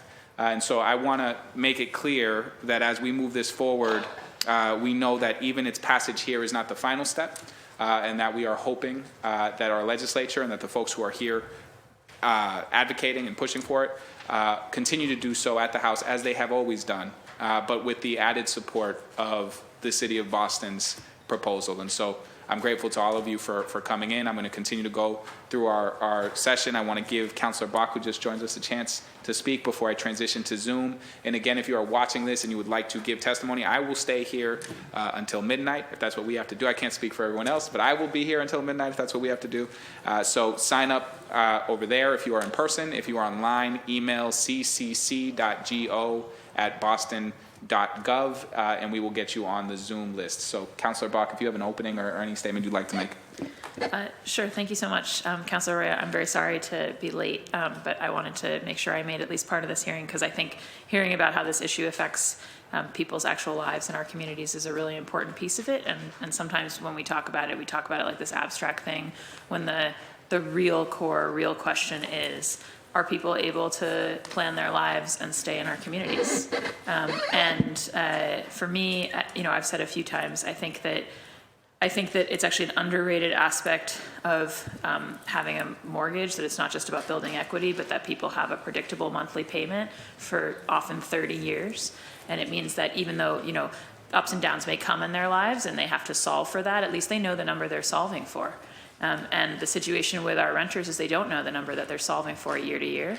And if renters were just widgets and you could swap one out for another, that'd be one thing, but renters are people who make up our communities. And to me, it's just so important to community stability, community preservation in the fullest sense of the term, that we have real guardrails to keep our communities from just getting flushed out. And, you know, I think that they're obviously, like, I think folks know, strongly in favor of housing production. And I think it's really important for there to be legitimate expectations and predictability for folks who own housing as well, and for folks who are going to create housing. And so for me, what I find compelling about the proposal on the table is the fact that it really is, I think, balancing those interests in an important way. And I would also say that I don't think that there is any landlord or housing constructor in the city of Boston who has been building more than a 10% increase year on year into their pro formas. So I don't think that we are undercutting anybody's economic stability. I think we are undercutting opportunities for a certain kind of price gouging that, like I said, really undercuts our community. So that's where I come from on this issue, and really looking forward to hearing all the public testimony. Thank you, Mr. Chair. Thank you. And so we're going to now pivot over to our Zoom. We're going to start with Eloise Lawrence, who it turns out is on the Zoom. And so we'll go to Eloise Lawrence, and then Alba Oliver. If you can prepare yourself as well, you'll be following Eloise Lawrence.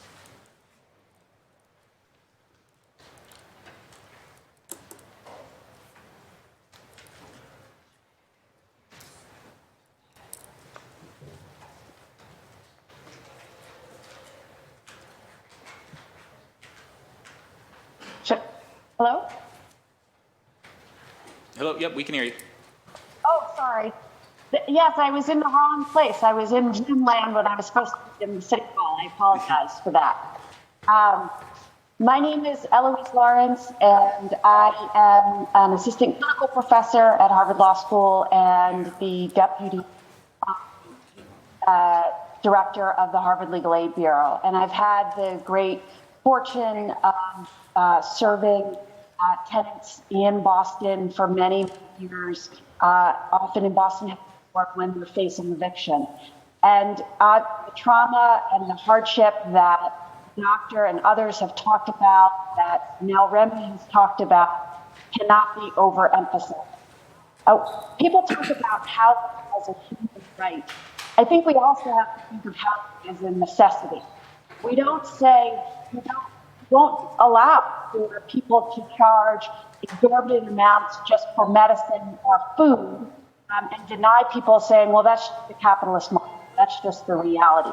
We need to remember that this is a necessity. All things flow from people having a stable, safe, affordable place to live. I think that it is, you are all to be commended to be considering this proposal and to think about ways that we can make sure that every single Bostonian has a roof over their heads and a place to call home.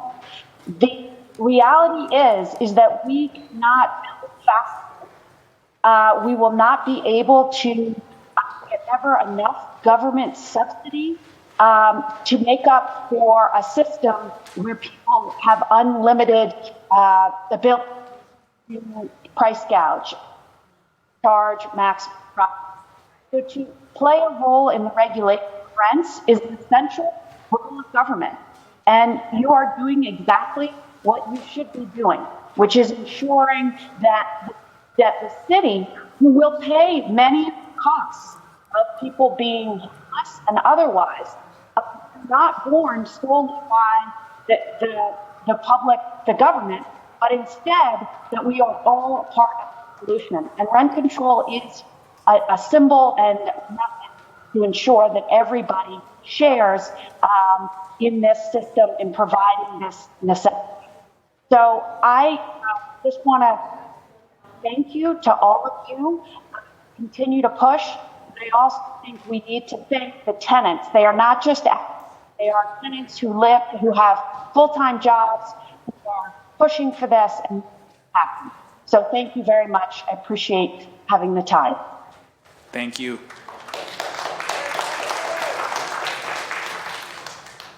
Alba Oliver. Hey, thanks.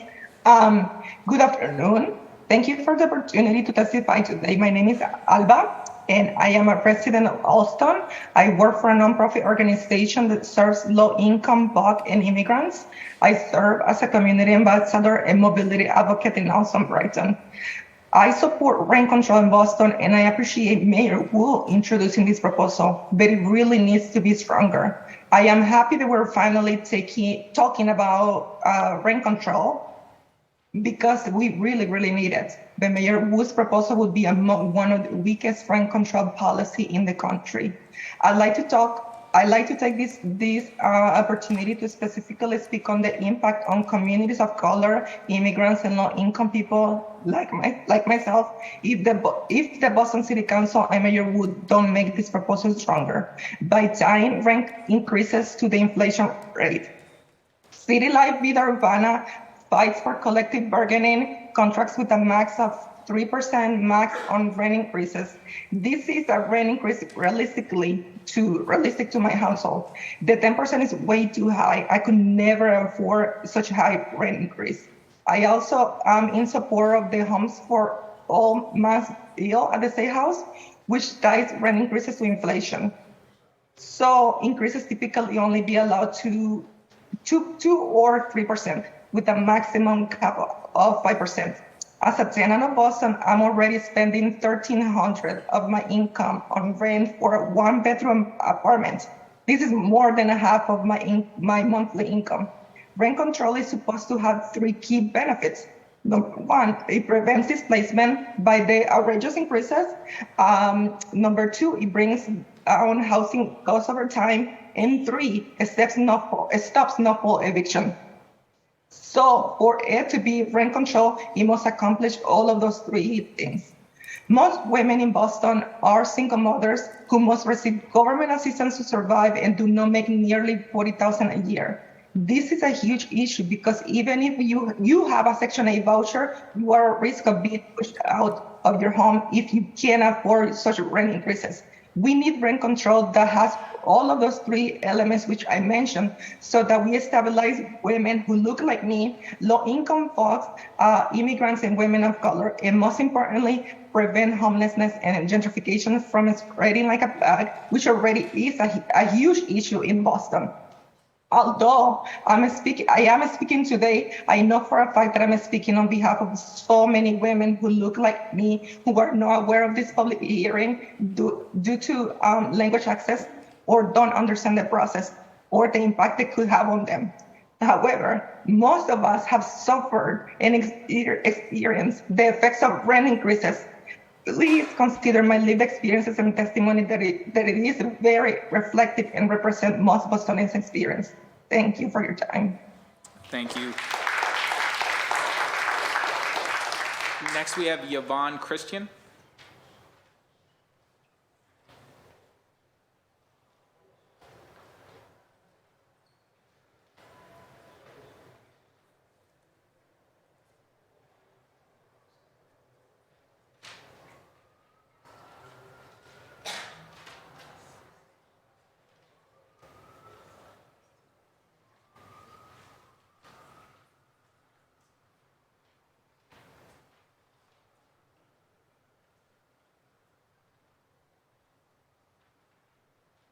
Hi, I'm Yvonne Christian. I live in Rosendale. I've been here for 4 years, and it's been difficult. My story starts a long time ago, back in the mid-'80s. I graduated from Emerson College, and I moved into a studio apartment. It cost only $500 per month, and I was working part-time and finding odd jobs, to keep up with the rent. It was really tough even back then. And now today, I have to pay rent that's more than what I make per month. And I've been at this job, 19 years as of next week. And I just can't afford it. And I'm a person with a disability. I'm autistic. I have sciatica. I have nonverbal learning disorder, sleep apnea, depression. It's difficult. I moved into this apartment 4 years ago because I couldn't afford the mortgage and the condo fees of the condo I lived in on Heath Street in Jamaica Plain. And I was in Jamaica Plain at this condo for 22 years, but I had to file a bankruptcy just to stop the Bank of America, from auctioning it off. And I had to take whatever money I got from the sale of the condo and pay for the rent here. And I moved here in December of 2018, and the lease was like from December 2018 to May of 2020.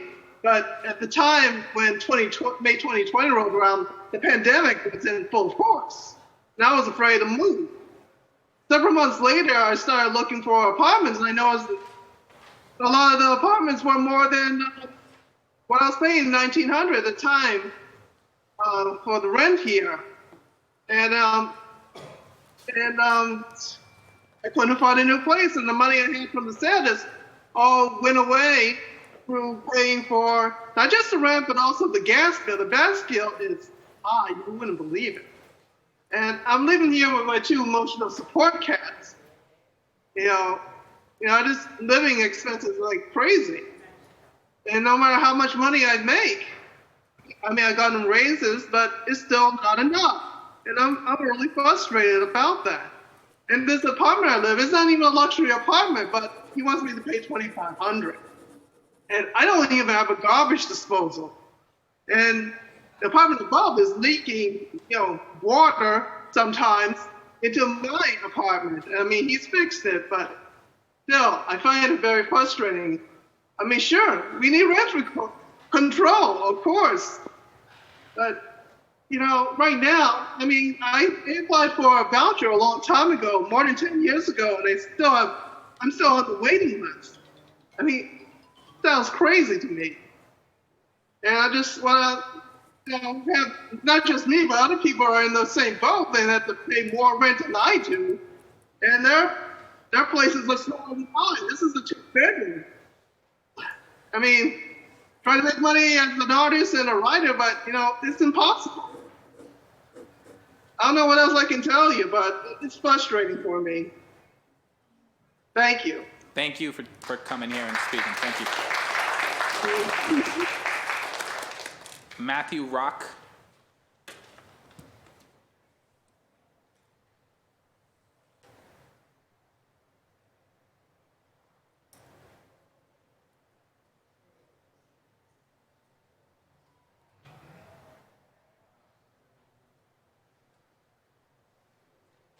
Hi there. My name is Matthew Rock. I'm a student attorney at the Harvard Legal Aid Bureau, speaking on behalf of the Bureau as a whole, overseen by Eloise Lawrence, who spoke just a couple slots ago. We, in general, often offer eviction defense legal services to indigent tenants in the greater Boston area. Evictions in Boston have led to a crisis. Legal aid is so overwhelmed that our housing intake is closed for over 80% of the year. The vast majority of tenants facing evictions don't have an attorney representing them at all. Even if tenants are fortunate enough to have legal representation, the lack of rent control puts them in an impossible position. Landlords can raise rent however much they like without facing any legal consequences. We often see landlords raise rent by over 50%, and in some cases by over 100%. Even relatively small annual increases in rent, well below 10%, can have a devastating impact on tenants. In those situations, without rent control, strong rent control, attorneys have very limited power to stop eviction. I've personally been working very closely with one tenant who has lived in the same home her whole life. In 2021, she was paying about $1,600 for a 3-bedroom unit with her 2 other family members. Now, her landlord has raised her rent to over $2,800. On her SSI income, she simply can't pay that. She's lived in the home her whole life, and she has nowhere else to go. It takes years to get a spot in the very limited supply of affordable housing in the city. My client's only option is to go to a shelter or to leave the greater Boston area in search of cheaper rent. Relocating is incredibly disruptive to one's life, is itself prohibitively expensive and does not even guarantee finding cheaper rent. Tragically, as all the testimony makes very clear, my client's situation is a common one. The instability caused by eviction extends beyond housing into, as we've heard, health, school performance, job security, so many other aspects of people's lives. Furthermore, housing stability isn't just disruptive for the individual, but is just devastating to communities and families. We regularly see landlords purchase whole buildings in Black, brown, and general working class neighborhoods, double the rent, and then force whole communities out of their homes and neighborhoods. All of this is in the name of maximum profit. Without rent control in the city of Boston, forced displacement in service of landlord profit is the norm. Maximum. People have to go without basic necessities like food, medical care, and clothing in order to even have a place to live. Rent control will help tenants stay in their homes, fight the eviction crisis, and keep communities together. The stronger, the better. The Harvard Legal Aid Bureau strongly supports for that reason. Thank you so much. Thank you. Conrad Cizek, or Cizek? Cizek? Conrad Cizek?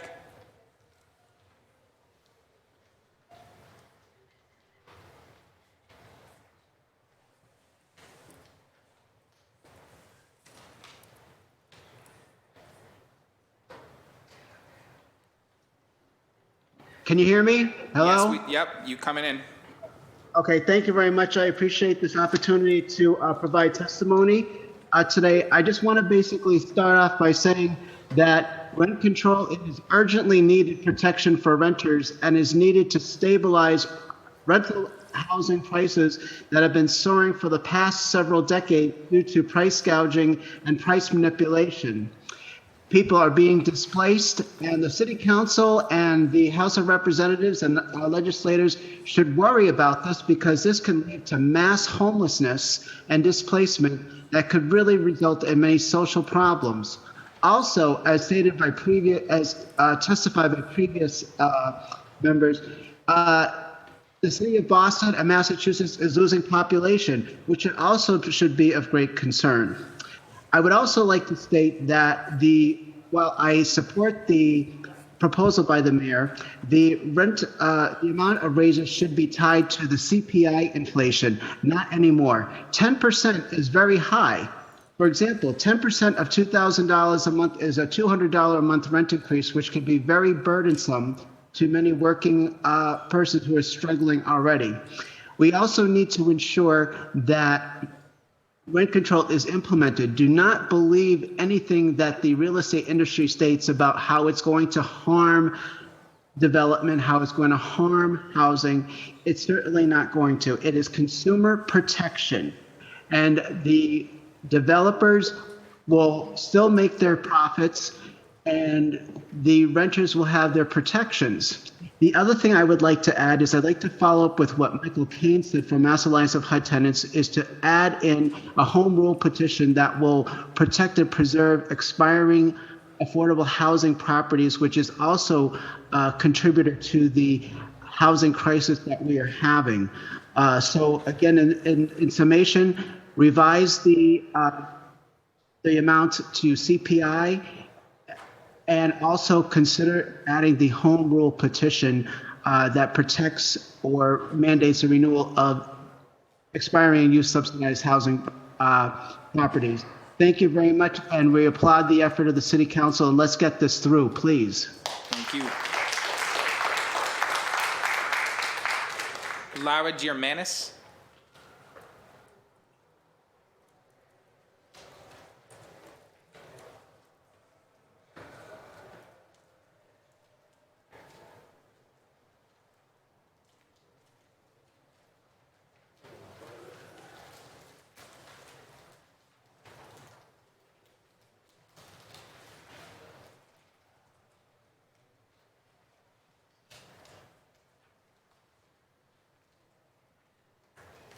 Thank you so much.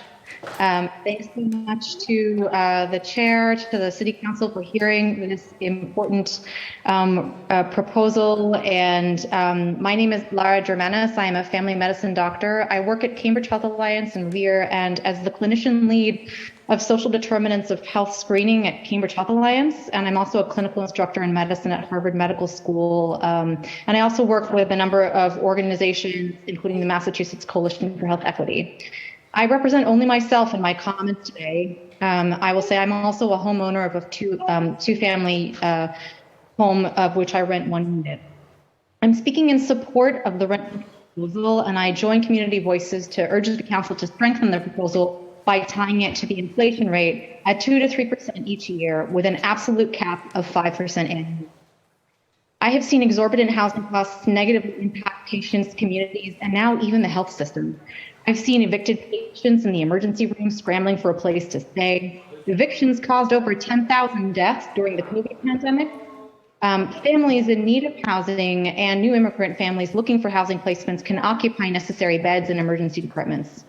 Homeless patients have difficulty sticking to their medication regimens, keeping insulin and other temperature-sensitive medicines at controlled temperatures, among other issues. Medicaid and Mass Health have increasingly focused on social needs that impact people's health, which they call the social drivers or social determinants of health. At CHA, the number 2 need that we see our patients screen positive for is housing. Number 1 is food. But our patient resource coordinators find themselves unable to help patients with housing insecurity because there are not clear remedies for this problem. And that is simply because our housing market is vastly outpaced our patients' ability to pay. The truth is that the real problem is runaway rent increases, a real estate industry much more interested in accumulating properties than public health. We, as a public and the Boston City Council, must take our city and state back from this vicious cycle of greed. Boston sets an important precedent for the rest of the state. Many of us in surrounding areas have been pushed to the periphery by these high costs, and the trend bleeds outward, pushing all of us out.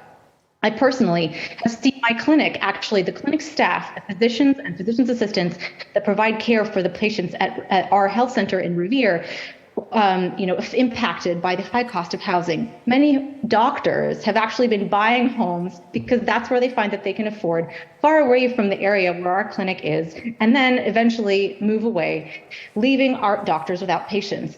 And I'm speaking about Revere, you may think, well, like she's not in Boston, but the point is that the city of Revere is experiencing this crisis simply because the crisis pushes more outward and outward as rents increase, pushing us all outward. Another key important factor is social isolation.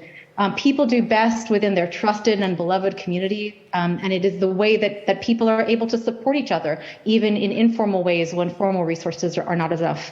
As people are pushed away from their trusted organizations and critical resources that are available to them in different languages, and into towns and cities where those resources are not available, the social needs become greater. People are unable to support each other in the way that they had. Social isolation begets depression, and all of those factor into making chronic illnesses worse.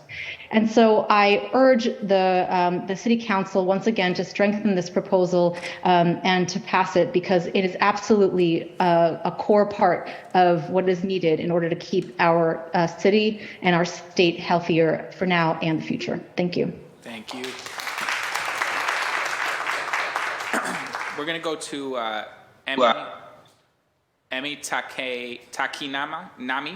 Takinami, sorry about that. If we can go to you next, and just a reminder so that we can give folks a chance to speak, that technically applause and luckily we haven't had any jeering, but jeering is not allowed either in the chamber. Emi Takinami, if we have her. Thank you. Can you all hear me? Yes. Thank you to the Boston City Council Committee on Government Operations, especially the Chair, Councilor Arroyo, and the Vice Chair, Councilor Louis-Jean, for this opportunity today to share testimony. My name is Amy Takanami, and I'm speaking today on behalf of Boston Liberation Health, a group of health and mental health care providers and service users advocating for social justice and liberation here in Boston and around the world. Boston Liberation Health was started nearly 20 years ago by a group of clinical social workers here in Boston, and now has over 2,700 members worldwide. At Boston Liberation Health, we understand that housing justice is inextricably linked with the many issues the people we work with and that we ourselves face. We know that housing justice means racial justice, that housing justice means justice for our queer and trans community, that housing justice means disability justice.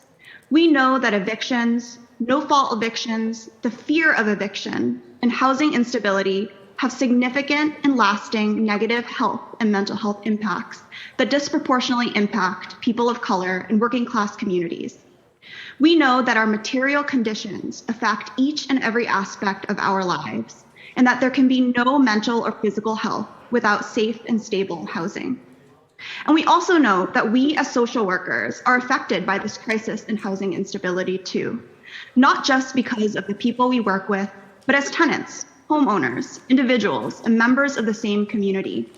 We're here today because we know solidarity doesn't just mean fighting for others, but knowing that their struggle is our struggle too. So we're here today in solidarity with our friends, family, comrades, and neighbors to make sure that the Boston City Council and Mayor Wu pass the strongest version of rent control policy that our community deserves, including a maximum 5% annual rent increase to reflect the inflation rate. And by doing so, serve as a leader and model for other cities and towns across Massachusetts. Thank you. Thank you. Shlomo Pincus.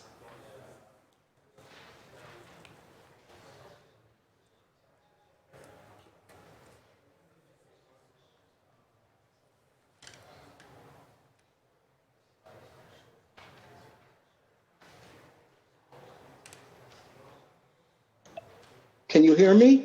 Yes. All right, thank you. Thank you. I would like, so far today and last week, we've heard mostly the same cliches from single interest proponents. And I'd like to speak, because this is a different issue, and I'd like to speak on something from a different perspective. I recently went into a Target store, and many of us have shopped. And when you walk into a large store, immediately on the right or left is a complaint department or a return department where people can voice and either get a credit or return whatever product they're unhappy with. Unfortunately, what I'm seeing today and last week is people are walking into the Target store, watching irate customers at the complaint department, turning around and leaving the store and thinking that's what happens in a Target store. But that is not what happens in a Target store. They are only a tiny minority. 99% of the store and 99% of the people in the store are smiling. They're clerks, they are shoppers, they are finding shelves that are filled with goods, and they are happy customers. The proof of the pudding is that Boston has so many tenants who renew their leases regularly, and if they can find a better deal in the neighborhood, they just move to another one. When they renew their leases, you have many people continuing in their apartments 5 years, 10 years, 20 years. And so far in your public sessions, all you've shown are the irate customers who are upset with the system. I'd like to discuss a few, that is one simple thing. On a couple details, the reason the CPI alone cannot be used is it specifically excludes fuel. Any apartment building generally includes heat or possibly air conditioning. And those fuel costs, especially increases, get translated, because they are major components of the rent, they're translated into price increases or rent increases. Last fall, the price of heating fuel was $5 a gallon, which was 60% higher than what it was the year before. If you think that you can only do CPI and not consider fuel, which is a major component of the rent, you're making an enormous mistake. Also, last week you had a housing officer spokeswoman. I think her name is Sheila Dillon. And she spoke, and at no time did she mention how many affordable units already exist in the city of Boston. The standard cliche is we need more affordable housing. But the reality is that Charlestown is 1/4 affordable already. And the reality is that Roxbury is 48% affordable already. At what point do we say that's enough? Because everyone would like to have the same deal that their next door neighbor received. About an hour ago, someone presented the council with 200 petitions and 200 petitioners. I think you will need those people as potential bureaucrats, because if you build a rent control department, you will need hundreds of administrators, especially if you want to regulate 100,000 apartments. You will need 100 or 200 or more bureaucrats. These are jobs that will all be civil service. Just a heads up, Mr. Pincus, we got you to 4 minutes, so if you got any closing thoughts. I'll close it out real simple. Those civil service jobs cannot be terminated for 20, 30, or 40 years. Thank you for your time. Thank you. Natalie Bell, if we can not do that, I just want to make sure that this is a safe space to testify. In general, this is a public space, and so we hear all kinds of opinions, both opinions that I personally agree with or personally disagree with, and I want to make sure that nobody feels intimidated when they speak here, even if they're sharing unpopular opinions or lesser supported opinions. If we can go to Natalie Bell and Markeisha Moore is next. So Natalie Bell, then Markeisha Moore. Thank you. My name is Natalie Bell. I'm a woman and a parent in my late 30s, and I'm privileged to be a homeowner in Dorchester. Homeownership is new to me, but I want to acknowledge this privilege, and I also want to acknowledge that the ability to buy a home, to afford one, and to have a down payment for it was only made possible through my partner's access to generational wealth.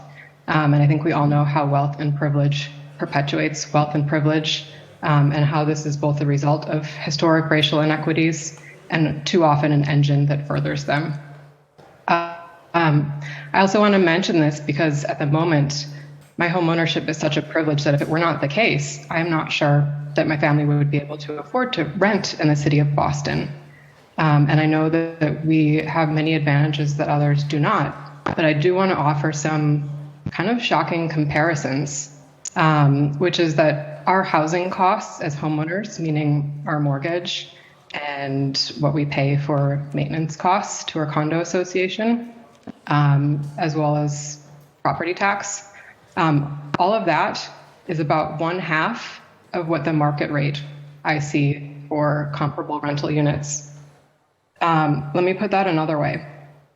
If we were renting a comparable unit, we would be paying twice as much. And I share that just to give you a zoomed in 1-unit picture of both the wild discrepancy in housing costs for homeowners versus for renters, and to illustrate the degree to which it has just become way too easy for landlords to siphon off massive volumes of money on a large scale in a rental market that is totally unchecked. I also have experience with rent stabilization in the last 10 years of 20 years that I spent living in New York City. And rent stabilization was basically the only thing that allowed me to stay that long in a very expensive city while working in the nonprofit sector. During that time, we had many years of 0% increases, so a total rent freeze, and never in that time was it more than 2%. New York, we all know, is one of the most expensive cities in the country. Boston is obviously very close behind, and I believe that this legislation needs to align more closely with those numbers. In all those years, it meant so much to know approximately what my rent was going to be the next year. And as others have shared today, I also can't underscore enough the health and mental health benefits of housing stability. This should really not be a privilege. This should be for everyone. I want to close with a few questions, which are really just rhetorical questions, of course, but I want to ask, why is 6% plus inflation even being called rent control at all? This sounds kind of like a profit allowance. I would also ask the councilors to consider how much landlords are incurring costs that are actually affected by inflation. I know we just heard from a person about fuel costs, but I also am aware that many landlords pass those costs on to tenants anyway. And basically everyone I know who rents pays for their own energy costs. And lastly, I would also argue that landlords and developers are in a class position to bear the consequences of inflation far more than most tenants are. And I want to just close by asking if you can imagine legislating that the wage of every renter in the city would also go up 6% plus inflation. Because if we can't picture that happening, then we should grapple with what is going on here, which is that we're privileging an investor class at the expense of everyone else. Thank you. Thank you. Markeisha Moore is next. I know she was seeking the link, so if we can resend that if she's not on. And just a reminder again, if you are watching this, ccc.go@boston.gov, and you can sign up as well to testify virtually, or you can make your way to City Hall. If you are on the way to City Hall, people are getting out of work, we will certainly still be going, and you can sign up in person to testify.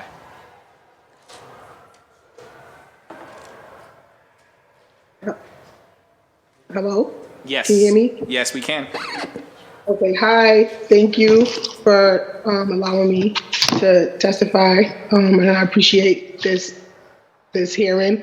And I just wanted to say that we need rent control partly because people need to be able to have the opportunity to change their circumstances.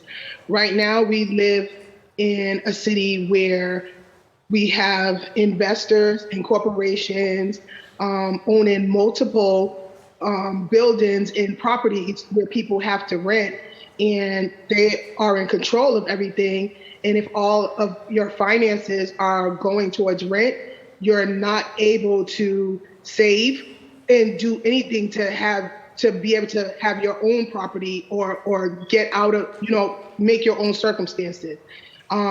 It also is the housing becomes unstable. So I have children. I have a child in college. One is who's about to graduate high school. I want to make sure that my kids have opportunities to stay in Boston. I want them to be stable in their home and not have to worry about where they have to live while they study. And as I've heard before said, and I'm going to reiterate, that a lot of families of color in Boston are not here anymore because they cannot afford it, and that is not affirmatively furthering fair housing. I heard there was a person before, I'm not going to name names, that were saying, about the rent increases being tied to fuel. I can tell you right now that as a single mother, I've always had to pay for my own heat and hot water. That's never been included in my rent. And right now, I know someone who moved in one of the newer developments that they also, not only are they paying for their heat and hot water, but they're paying for an electric, because I'm paying electric too. They're paying for water bill and trash collection. So those things are added into their rent. These are not things that the investors or developers or landlords are taking on themselves. Those are being passed on to renters. So I just wanted to say there's this thing that we need more supply.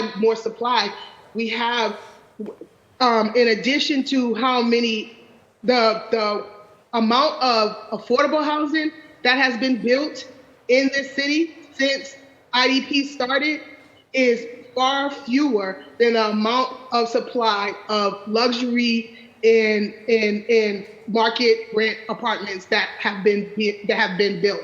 And we have so much supply, but people cannot access them because it's not affordable.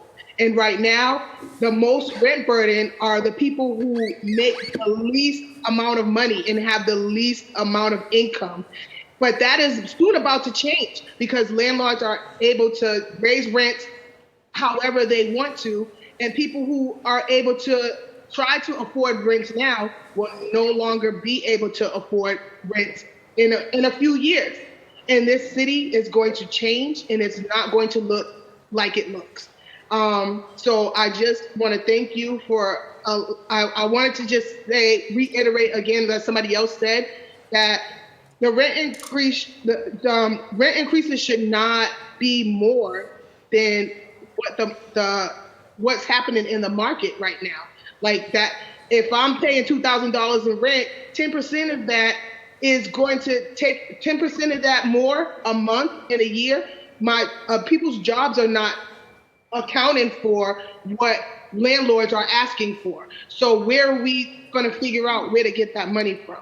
So thank you guys for having this conversation. I thank you guys for paying attention and advocating for this. And I am an advocate, but I'm also a resident, and I am being affected by these things too. So thank you very much for allowing me to testify. Dorothy Cotton is next, and then we're going to transition back to in-person, and then we'll go back to Zoom after we do 10 in person. So Dorothy Cotton is our last on Zoom for right now. We will go back to do the remaining Zoom folks after we get 10 more in person. So Dorothy Cotton, whenever you're ready.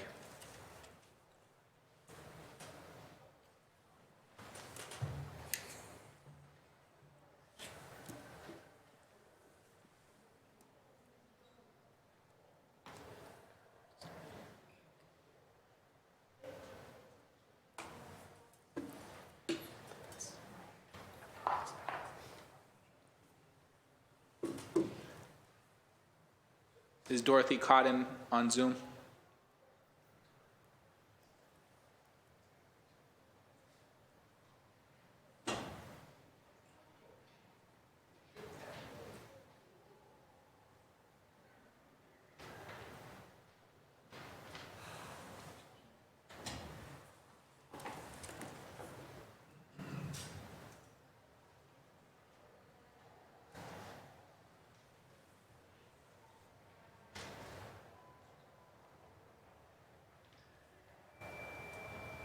Thank you for your patience, everyone.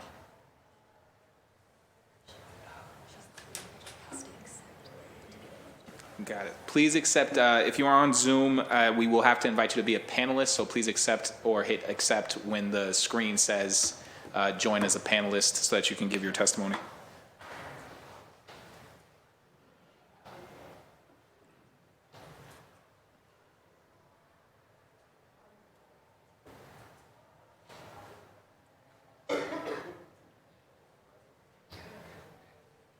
Okay, I think we're going to go to in person while we set that up, and once she comes up on Zoom, we'll pivot back so that we're not holding everybody up while we wait for her to come online. These next few all require Spanish interpretation, and so I'm going to call. We're setting up for Spanish interpretation, so I'm going to start with Katie McCann, and then we'll do a bunch of folks who need Spanish interpretation in a row. But Katie McCann is first. Followed by Gabriela Cartagena.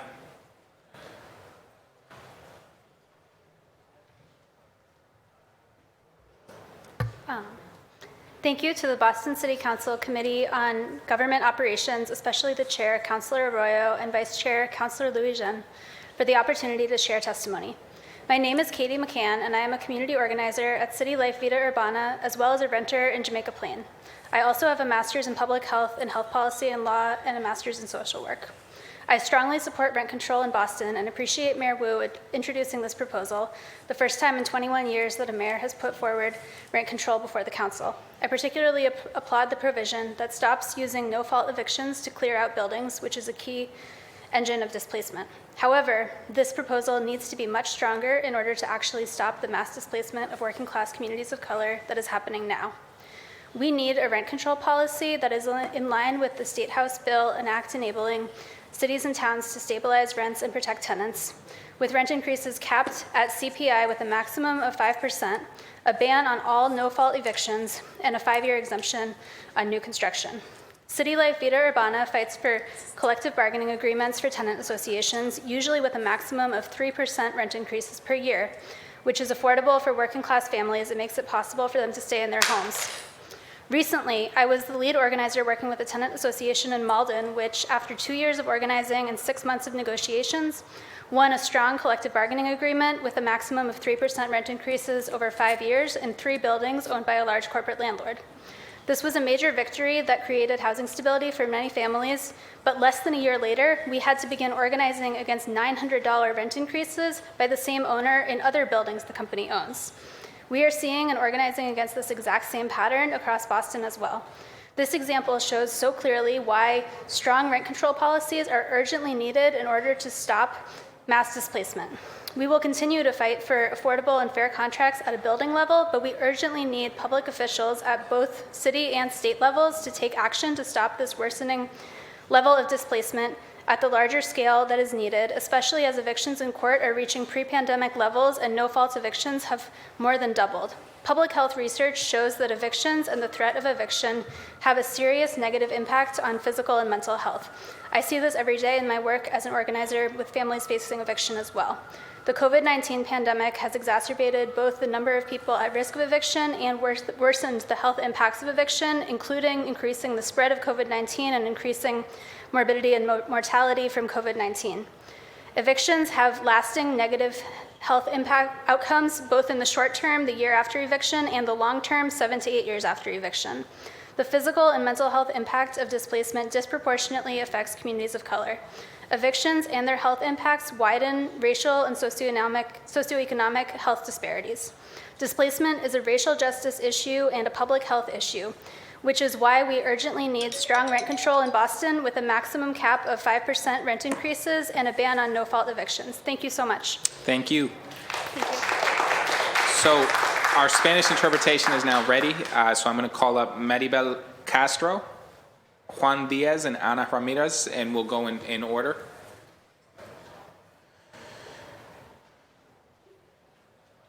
So we'll begin with Maribel Castro.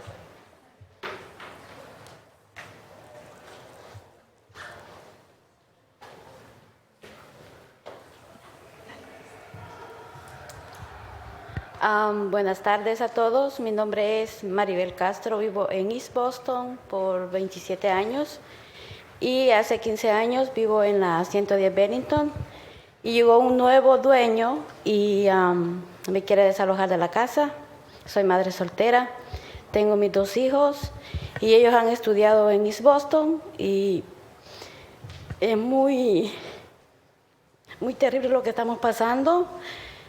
Yo he estado, desde que el señor agarró la casa, es muy traumante porque le hacen mucho acoso a uno y la renta que él me quiere cobrar es de $3,000 de un apartamento de 2 cuartos y yo pienso que eso no es justo lo que está pasando y necesitamos que la abogada, la Michelle Gu haga algo por toda la comunidad. Todos necesitamos la ayuda de ustedes y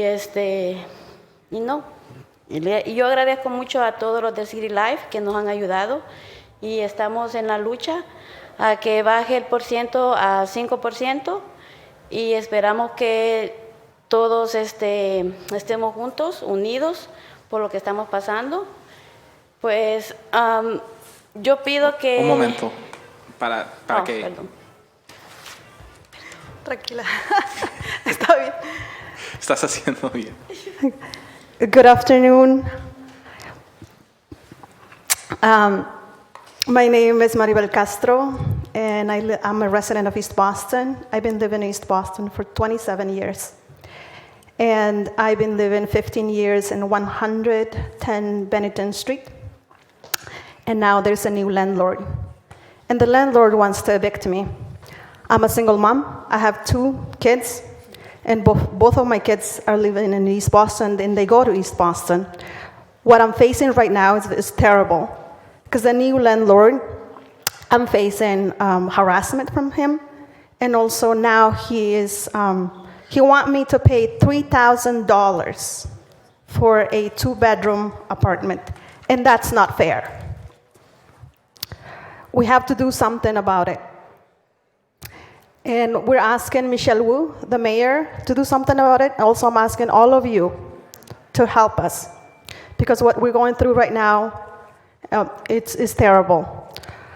And I also want to appreciate City Life Vida Urbana, because they've been helping me a lot.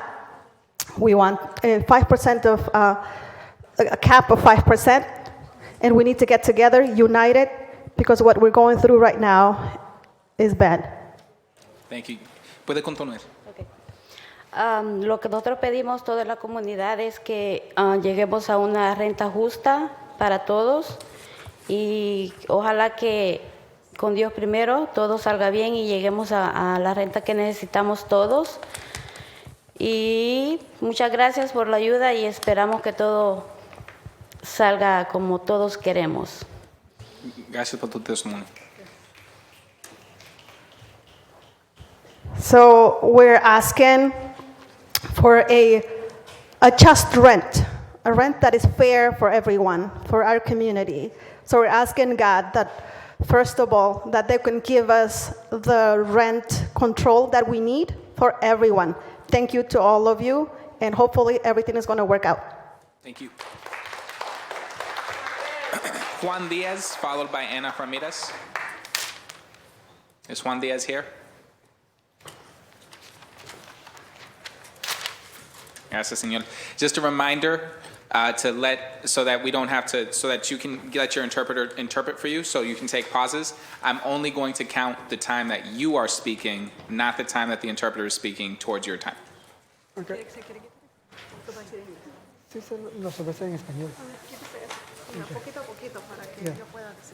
Perfect. Whenever you're ready.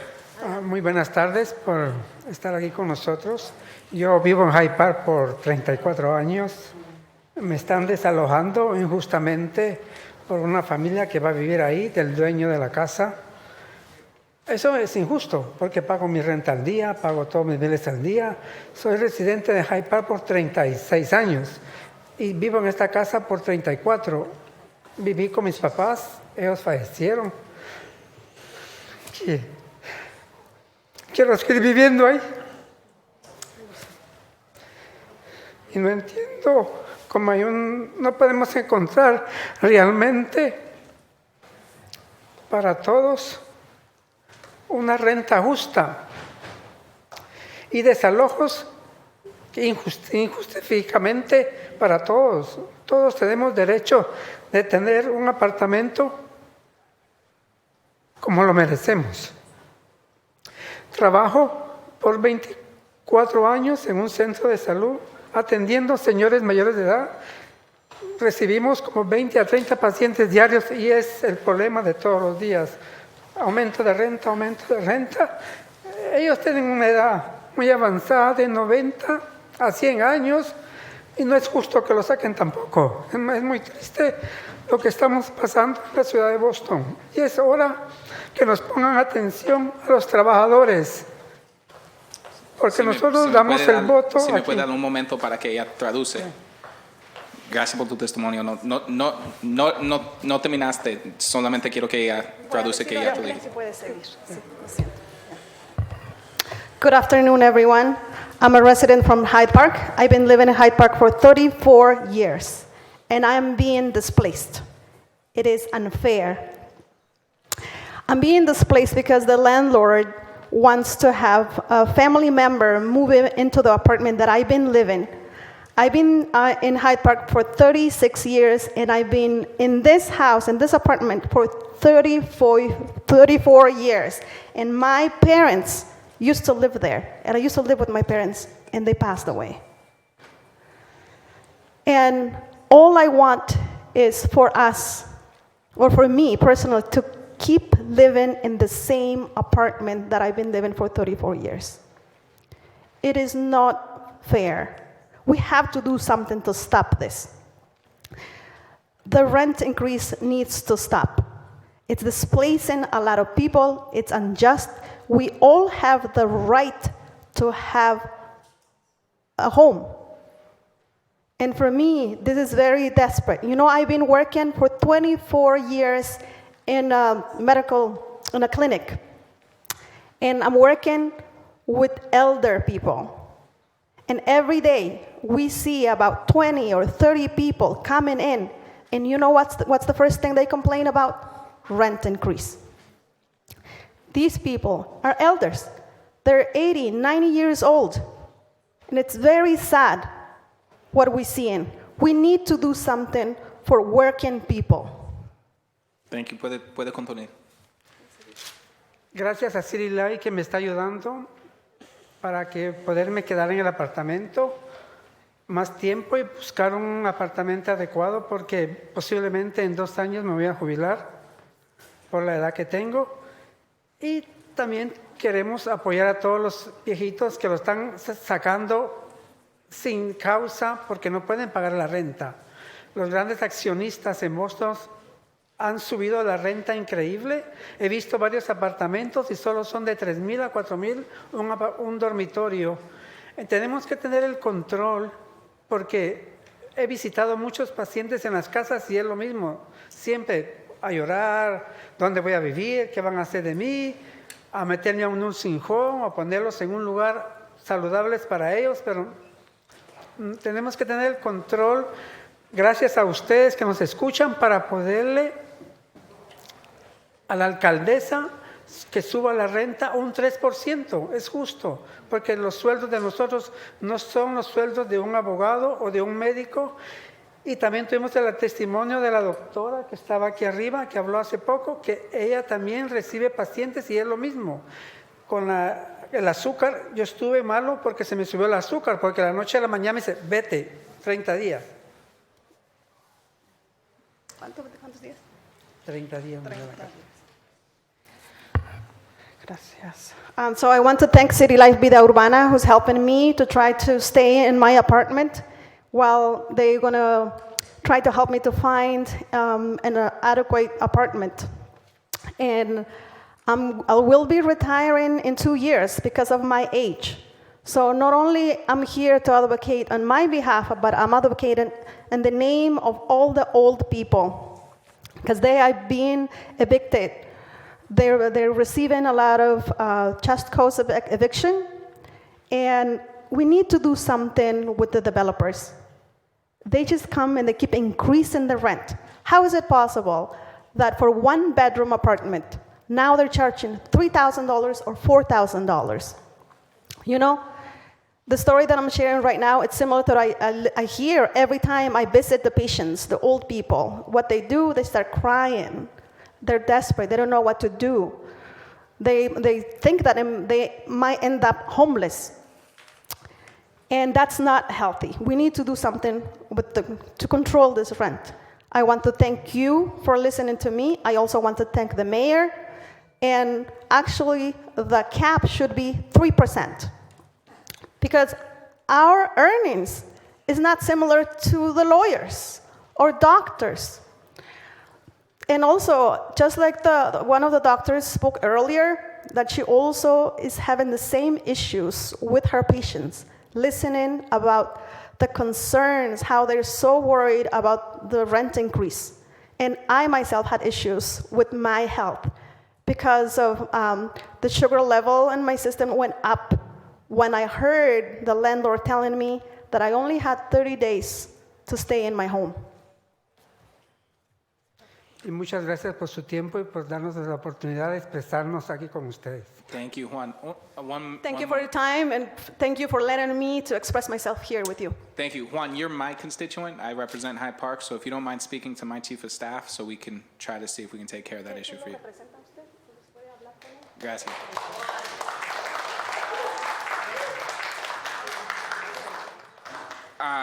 So we lose our Cantonese interpreter at 5, unfortunately, because there's another city event that they have to do. So if anyone has to use the Cantonese interpreter, please raise your hand in chamber. 1? Okay, so we will set that up and we will make sure to get to you before 5 so that we get you taken care of. Thank you. I believe Ana Ramirez is next. And if you can just remind them to give you space to... Thank you. Ana Ramirez, the floor is yours. Buenas tardes a todos. Es un gusto para mí estar aquí ante ustedes, que podemos decir que son la máxima autoridad que tenemos aquí en la ciudad de Boston. Y pues la voz del pueblo es la que viene ahorita a hablar acerca de los incrementos de las rentas que todos los ciudadanos a todos los alrededores hemos estado experimentando durante largos años. Yo comparto con la compañera que habló hace poco, que es madre soltera y que está en desalojo.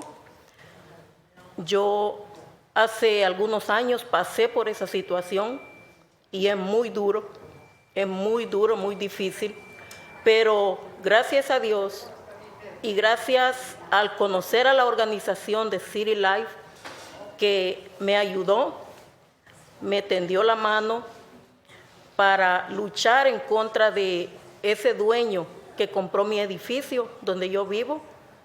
Llevo 14 años viviendo ahí y la verdad es que yo he luchado por quedarme en la ciudad de Boston, por mis hijos, por la seguridad que ese barrio tiene, que esa calle tiene, y porque todo me queda cerca, la escuela de los niños, el hospital, todo.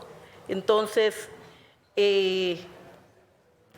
estoy muy contenta de que me dijeron de que hay un portafolio que han comprado, ¿verdad? Y en ese portafolio está el edificio donde yo vivo, donde yo sé que yo puedo ser beneficiada, porque ya hoy tengo un poco más la certeza de que no va a venir el dueño a sacarme, a estarme molestando con un desalojo, porque yo sé que me van a ayudar. ¿Me permite, por favor? Good afternoon. My name is Ana Ramirez. It's a pleasure to be here with all of you, because I know you represent the maximum authority in Boston. And we are here we are the voice of the people.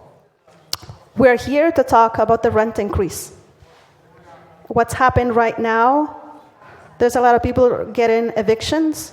And I've been living in East Boston for a long time now. And I also share the same sentiment that the other single mom shared earlier, because I also went through the same situation, and I know it's really hard. It's difficult. But thanks to God, thanks to City Life Vida Urbana, they helped me. They lent me a hand. They helped me to fight against the landlord back then. And I've been living in my apartment for 14 years. And I like it there because my kids live there in East Boston, and the schools are nearby, the hospital. I feel safe in the streets. And I just realized, or someone told me, that there's a portfolio that they bought several buildings. And it turns out I live in one of those buildings, and I'm going to benefit from that.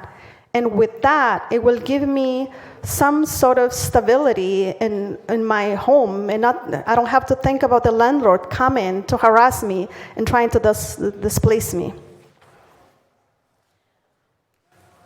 Una de las cosas que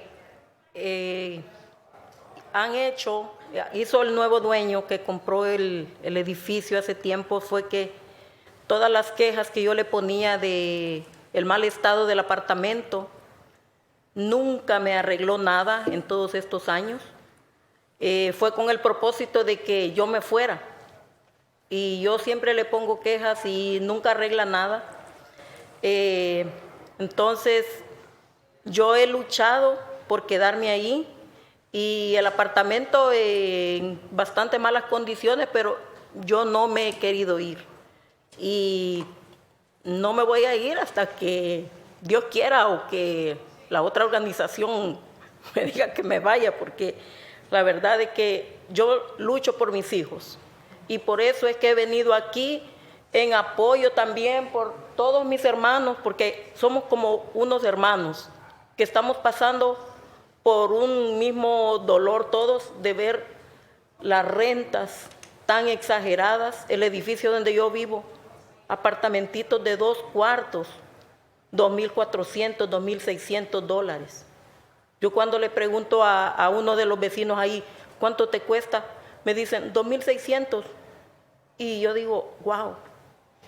Entonces, me da mucho pesar, mucha tristeza de ver de que muchos de mis familias, amigos, se han tenido que ir a otras ciudades, a otros estados, donde han encontrado pues poder comprar su casa más cómoda, rentar un poco más cómodo, pero eso es lo que la renta, el costo de la renta es lo que ha hecho que mucha gente se mude a otros lugares. Entonces la voz de nosotros es para pedir, ¿verdad?, a la mayor, que ella tiene el poder, y ustedes también que están aquí, venimos a ustedes para que ustedes sean la voz de nosotros allá adentro también. Y muchas gracias por recibirnos aquí en este lugar y bendiciones. Gracias. Gracias. So the other thing that I wanted to mention is that the new landlord, when I complained to him about the bed conditions, he hasn't done anything. He's never done anything. He didn't fix anything. And I think the reason why he doesn't fix the bed conditions is because he wants me to leave. But I'm going to fight back. I'm going to fight back to remain in my apartment, despite the bad conditions. I'm not moving. Unless God or another organization won't be able to help me. But I'm going to fight back. I'm going to do it for my children. So I'm here also representing my brothers and sisters and everyone who is having a lot of pain, who is suffering because of the exaggerated increase of our rent. A small apartment of 2-bedroom, nowadays, it's $2,400 or $2,600. Every time I ask my neighbors and ask them, how much are you paying? They're telling me $2,600.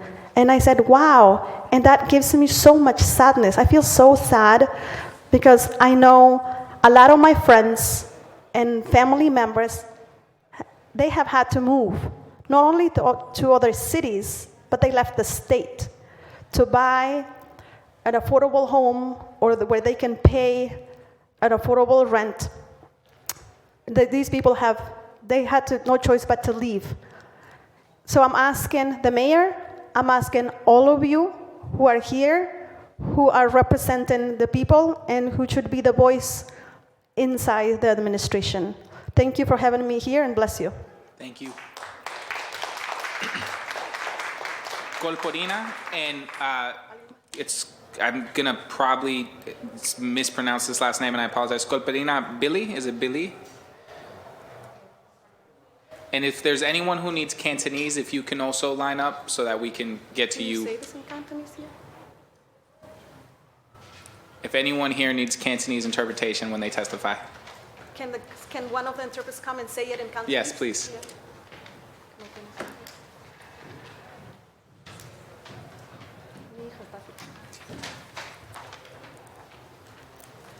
Muy buenas tardes. Mi nombre es Corporina Vélez. Tengo 75 años de edad.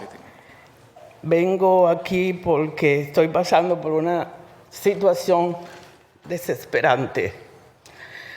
Yo vivo en el estado entre Jamaica Plain y Roseberry por 45 años casi.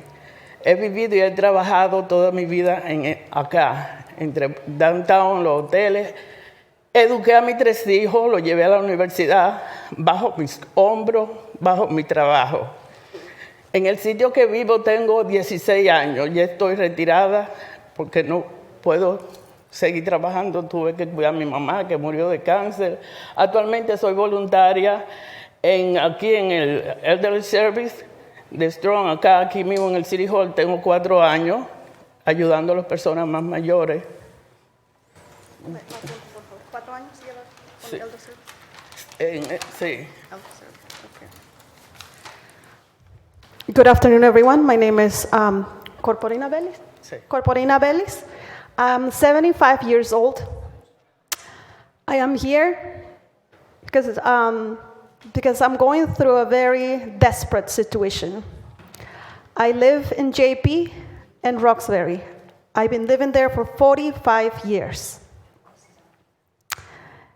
And I've been doing all that, working in hotels downtown and everywhere, and also I've been out of my pocket with all of my hard work. I've been able to send my kids to college.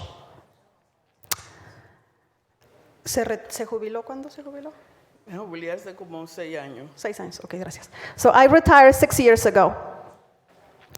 And I had to retire because I had to take care of my sick mother who died from cancer. And now I'm a volunteer with Elder Service here with City Hall, within City Hall, and I've been doing that for 4 years. Ya, lo que me trae acá, gracias primeramente a City Light que me ha ayudado. Si no hubiera sido por ellos, estuviera ya, no sé si en un manicomio, porque he tenido una depresión. En el sitio que vivo hace 16 años, tengo mi doctores, mi nieto, todo el contorno ahí por 16 años. Hace 1 año y pico yo estaba pagando $800. Hace 1 año y pico, después del COVID, nunca he dejado de pagar, nunca ha dañado su propiedad, la he mantenido nítida. Era una compañía que yo pagaba. Parece que en el tiempo del COVID ellos se dividieron y la nueva persona que compró me mandó un aguacil el diciembre 31 del 2021. Mira qué Navidad. Diciéndome que a partir de febrero del 2022 tenía que pagar $2,800. O sea, me subió $2,000 más la renta. Desde esa fecha para mí fue terrible. Ha sido un estrés, yo no he podido dormir. No sabía qué hacer. Hasta que me mandaron a City Light y con ellos estoy bregando hace mucho. Tengo que ir al psicólogo porque no puedo dormir. Ayer mismo hablé con el abogado que me está ayudando y me dijo lo que iba a ver. Es posible que tenga que salir. A lo mejor te den 6 meses, a lo mejor te den 1 año. Anoche fue una noche que yo no pegué mis ojos. Y esto es terrible. No es justo. Yo entiendo que puedan subir, pero no subirle $2,000. Yo soy retirada, yo lo que recibo es $1,142 de mi retiro. Aparte de cualquier ayuda que me dan para el gas y eso, pues tengo que pagar gas, electricidad, todo lo tengo que pagar. Se paga 1,400. No, que me dan de retiro. Sí, seguro social, y yo ¿cuántos? seguro social. ¿Cuánto recibes? 1,142. Oh, 1,100. So the reason why I'm here is because thanks to City Life Vida Urbana, who's been helping me, or else I would be going crazy and you would find me in a rehab because I've been having a lot of depression. And I've been seeing my doctors. I've been there for 16 years. And I've been paying $800 for rent. And about 1.5 years ago, in the midst of COVID, and mind you, I never stopped paying my rent. I paid my rent on time. But what happened with this company that owned the property is that in the midst of COVID, they split. And now there's a new owner. And the new owner sent me a constable telling me that I needed to leave my house. This was in December 31st, 2021. Telling me that in February of 2022, I needed to pay $2,800. So how is it going from $800 to $2,800? That caused me a lot of stress and sleep disorder. I haven't been able to sleep. I've been having a lot of mental health issues. I've been seeing my psychologist. Even last night, I wasn't able to sleep last night because I was talking to the lawyer who's helping me and said that I might have 6 months to remain in my home or maybe a year. That's not fair. I understand that landlords can increase the rent, but $2,000, it's a lot. And what I'm getting right now from Social Security is $1,142. And I have to pay gas, electricity, and other expenses. So,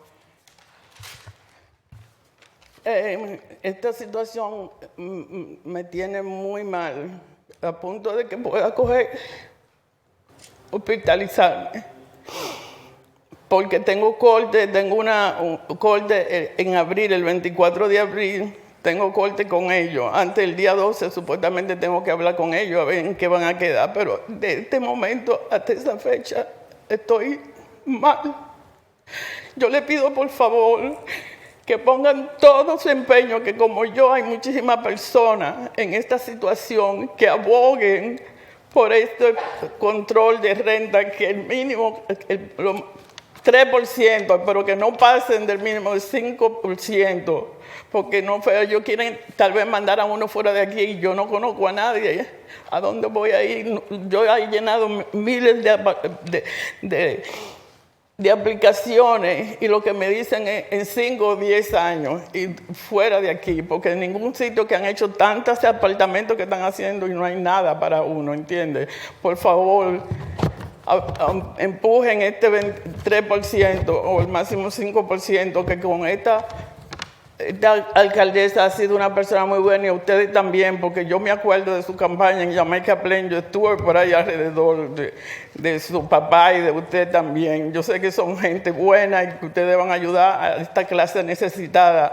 Apóyennos, por favor, lo necesitamos. Hagan un esfuerzo porque somos la comunidad y nosotros somos los que estamos ahí presentes cuando ustedes nos necesitan siempre.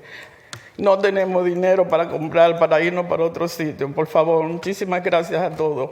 Gracias a ti.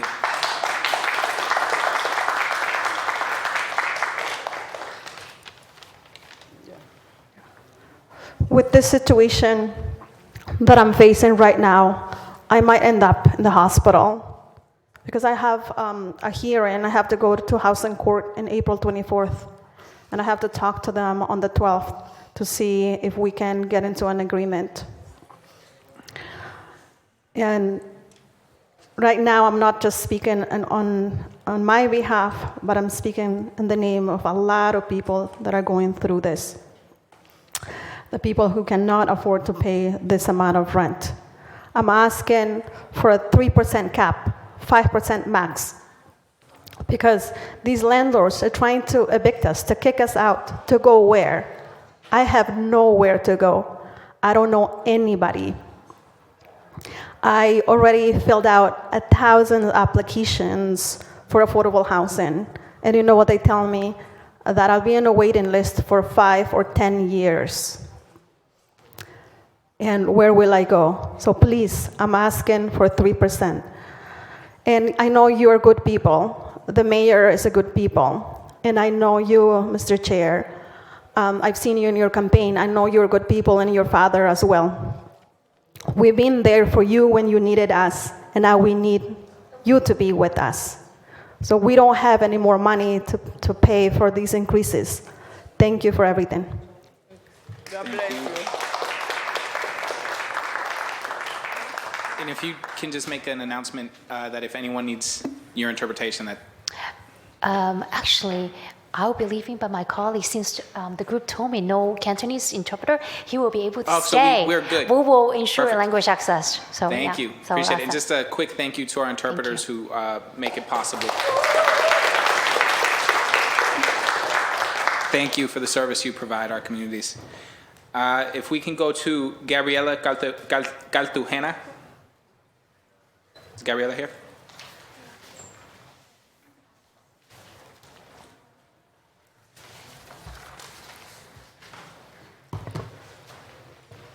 Good afternoon, everyone. My name is Gabriela Cartagena. Thank you, Council, for having us today and having this public testimony session dedicated just to public testimony. So just to quickly introduce myself, I grew up and still live in East Boston. I'm the daughter of homeowners who believe that a strong rent control policy needs to reach the State House. And as a daughter of non-English speaking war refugees, I want to congratulate the Council for me being in the first and strongest language access hearing that I've seen so far. So keep it up. And I just want to remind everyone and ground us in the fact that Boston never voted to ban rent control. They actually voted to keep it in '94. And in 2022, Boston voted for strong rent control with voting in Mayor Wu.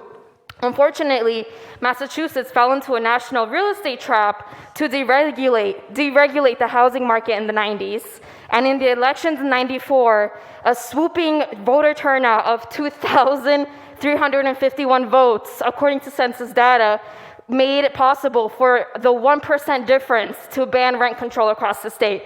Newsflash, now we're at a place where 2 million people vote statewide. And we need the Council to remember that we voted you in to serve the will of the people, not the will of Mayor Wu. And we the people, tenants and small property owners like my family, want the strongest rent control policy to make it to the State House.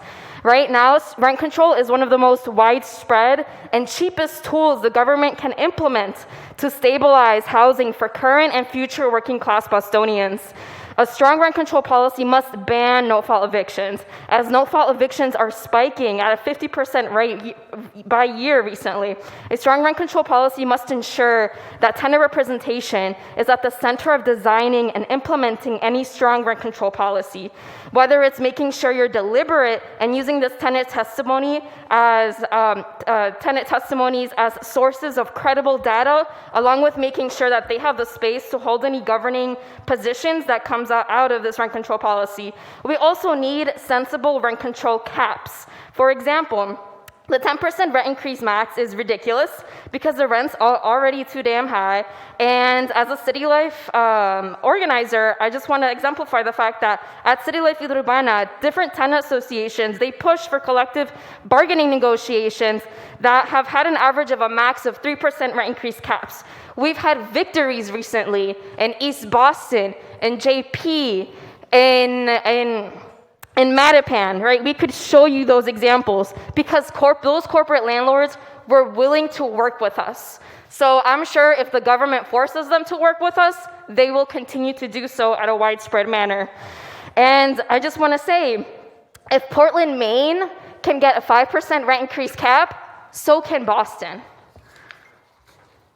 I also want to remind the room that a strong rent control policy will stabilize and benefit and protect small owner-occupant landlords and homeowners by stabilizing real estate taxes that are jacked up by luxury development and the different public improvements that community has fought for, like the renovation of train stations, improved parks, and harbor access that honestly has been historically hoarded by speculation and recently opened by unwelcoming luxury development. Right now, public neighborhood improvements are pricing out working class tenants and small property owners, and that needs to stop, and it could be stopped and controlled with a strong rent control policy.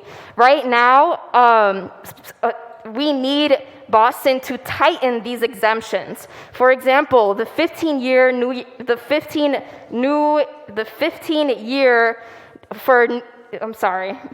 right now, this 15 new year construction exemption should be tightened to 5 years to protect the affordable housing that comes out of new developments like the IDP units, where I've heard that tenants are facing yearly rent increases that are currently a burden, right? And we should, as Boston, sharpen the definition of what a small landlord exemption is. I also want to reiterate that that a strong rent control policy will give tenants the protection to seek the building repairs that they should already be entitled to with the current rent they're paying, and are in fear of advocating for in fear of an unreasonable rent increase, which should not be the case. So heads up that you had 4 minutes. Okay, and that's really it. Thank you. Thank you.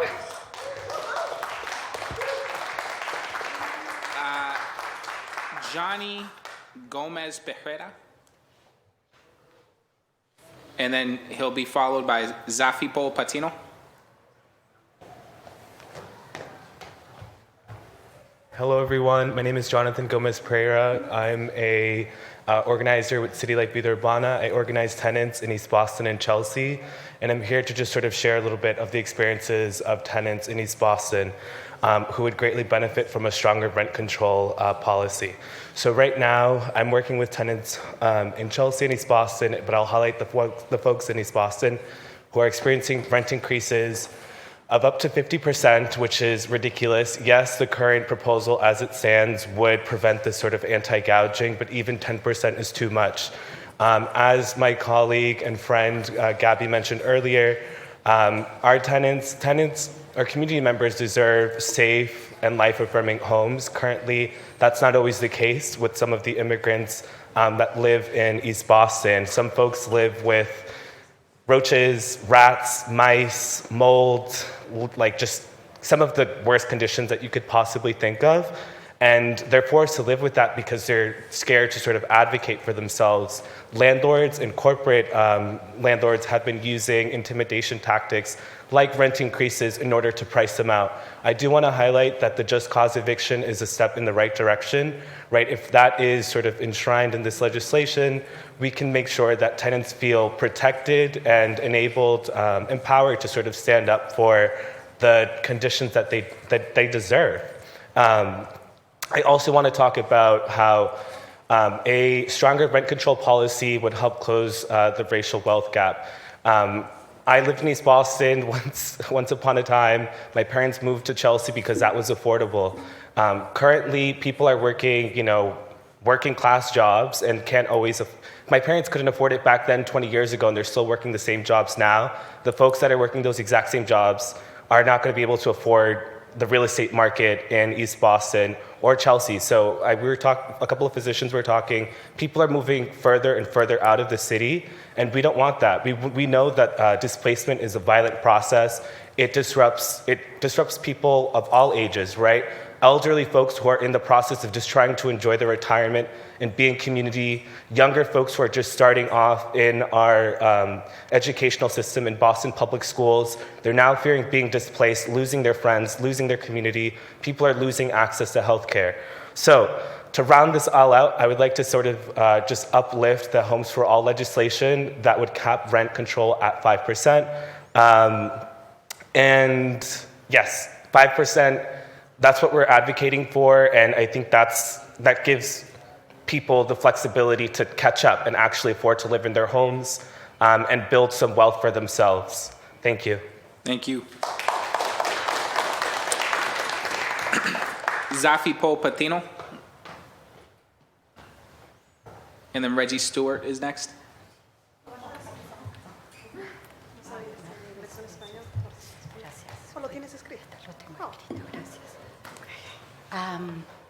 Thank you, everybody. My name is Zafiro Patiño. Lo estoy diciendo en inglés, sí. Soy Zafiro Patiño, vivo en Jamaica Plain desde el año 83 y soy una de las organizadoras por City Life Vida Urbana. Hello, everyone. My name is Zafiro Patiño, and I've been living in Jamaica Plain since 1983. And I'm also one of the organizers with City Life Vida Urbana. Semanalmente atendemos 50 casos de desalojo. 110 personas participan en nuestras reuniones por semana. Muchos de estos casos son sin causa. Familias han pagado su renta, residentes han hecho un gran esfuerzo para cumplir con sus obligaciones durante los tiempos difíciles de pandemia. Every week, we serve 50 cases with displacement, and 110 people participate in our weekly meetings. In many of these cases, they receive a just cause eviction. Many families have been paying the rent, their residents, and with a lot of effort, they're trying to comply with their obligations during these difficult times during the pandemic. Sin embargo, hoy enfrentan desalojos porque el incremento de la renta supera sus posibilidades económicas. Enfrentan todo tipo de abusos por los propietarios. Las consecuencias de estos desplazamientos forzados son innumerables. However, the displacement that we're facing today is because of the rent increase. And these increases go beyond the economic efforts of the people that are facing. The tenants are facing all types of abuses from the owners or landlords. And the consequences are forced displacement. And these are countless of cases. Desde el primer momento que reciben la notificación de desalojo, entran en un estado crítico de desesperación. No importa cuánto esfuerzo hagan, cuánto trabajo deben realizar, el desalojo implica caer en un gran vacío de inseguridad y las consecuencias físicas, mentales y emocionales son evidentes. From the moment tenants received a letter of displacement, they start the process of displacement, or they start thinking they have to get desperate. This is a critical state for them, because it doesn't matter how much effort they put into it, how many jobs they have to be able to pay the rent. So displacement implies a gap of empty insecurity. And the consequences that these people are facing are physical issues, mental health issues, emotional health issues. And those are very clear. We can see them. ¿Qué clase de sociedad permite hacer esto a su gente? ¿Cuál es la moral que impera en esta sociedad que permite tal barbarie en contra de su pueblo? Estos son los valores de este sistema capitalista, donde el dinero y el poder valen más que la vida humana. What kind of society allows this to happen to its own people? What kind of moral does this society have that allows this barbarism against its own people? Are these the values that the capitalist system creates, where they put money and power on top of the value of human life? Recordemos que los inquilinos son los que pagan las hipotecas de los dueños, quienes embolsan millones de dólares mientras miles son desalojados y tal vez duerman esta noche en las calles de esta lujosa Boston. And let's not forget that tenants are the ones who are paying the mortgages of these landlords. And these landlords, they're pocketing millions of dollars while displacing a lot of tenants that perhaps tonight They have no other choice but to sleep under this luxury building of Boston. Hoy tenemos esta oportunidad histórica de humanizar esta ciudad. Por tal motivo, y en nombre de todas y todos los trabajadores dignos que sufren desalojo, exigimos una ley de renta controlada con un máximo de un 5% de aumento anual y donde se prohíban todos los desalojos sin culpa. La vivienda es un derecho humano y organizarnos venceremos. Cuando luchamos, ganamos. Gracias. Today, we have a historic opportunity to humanize our city. For that reason, in the name of everybody, in the name of the workers, the dignified workers who are suffering displacement, we demand rent control. We demand a 5% increase cap annually, and where we can prohibit just cause eviction. We can have housing as a human right, and when we organize, we will overcome, and when we fight, we win. Thank you. Thank you. Reggie Stewart, followed by Concetta Pool. Good afternoon.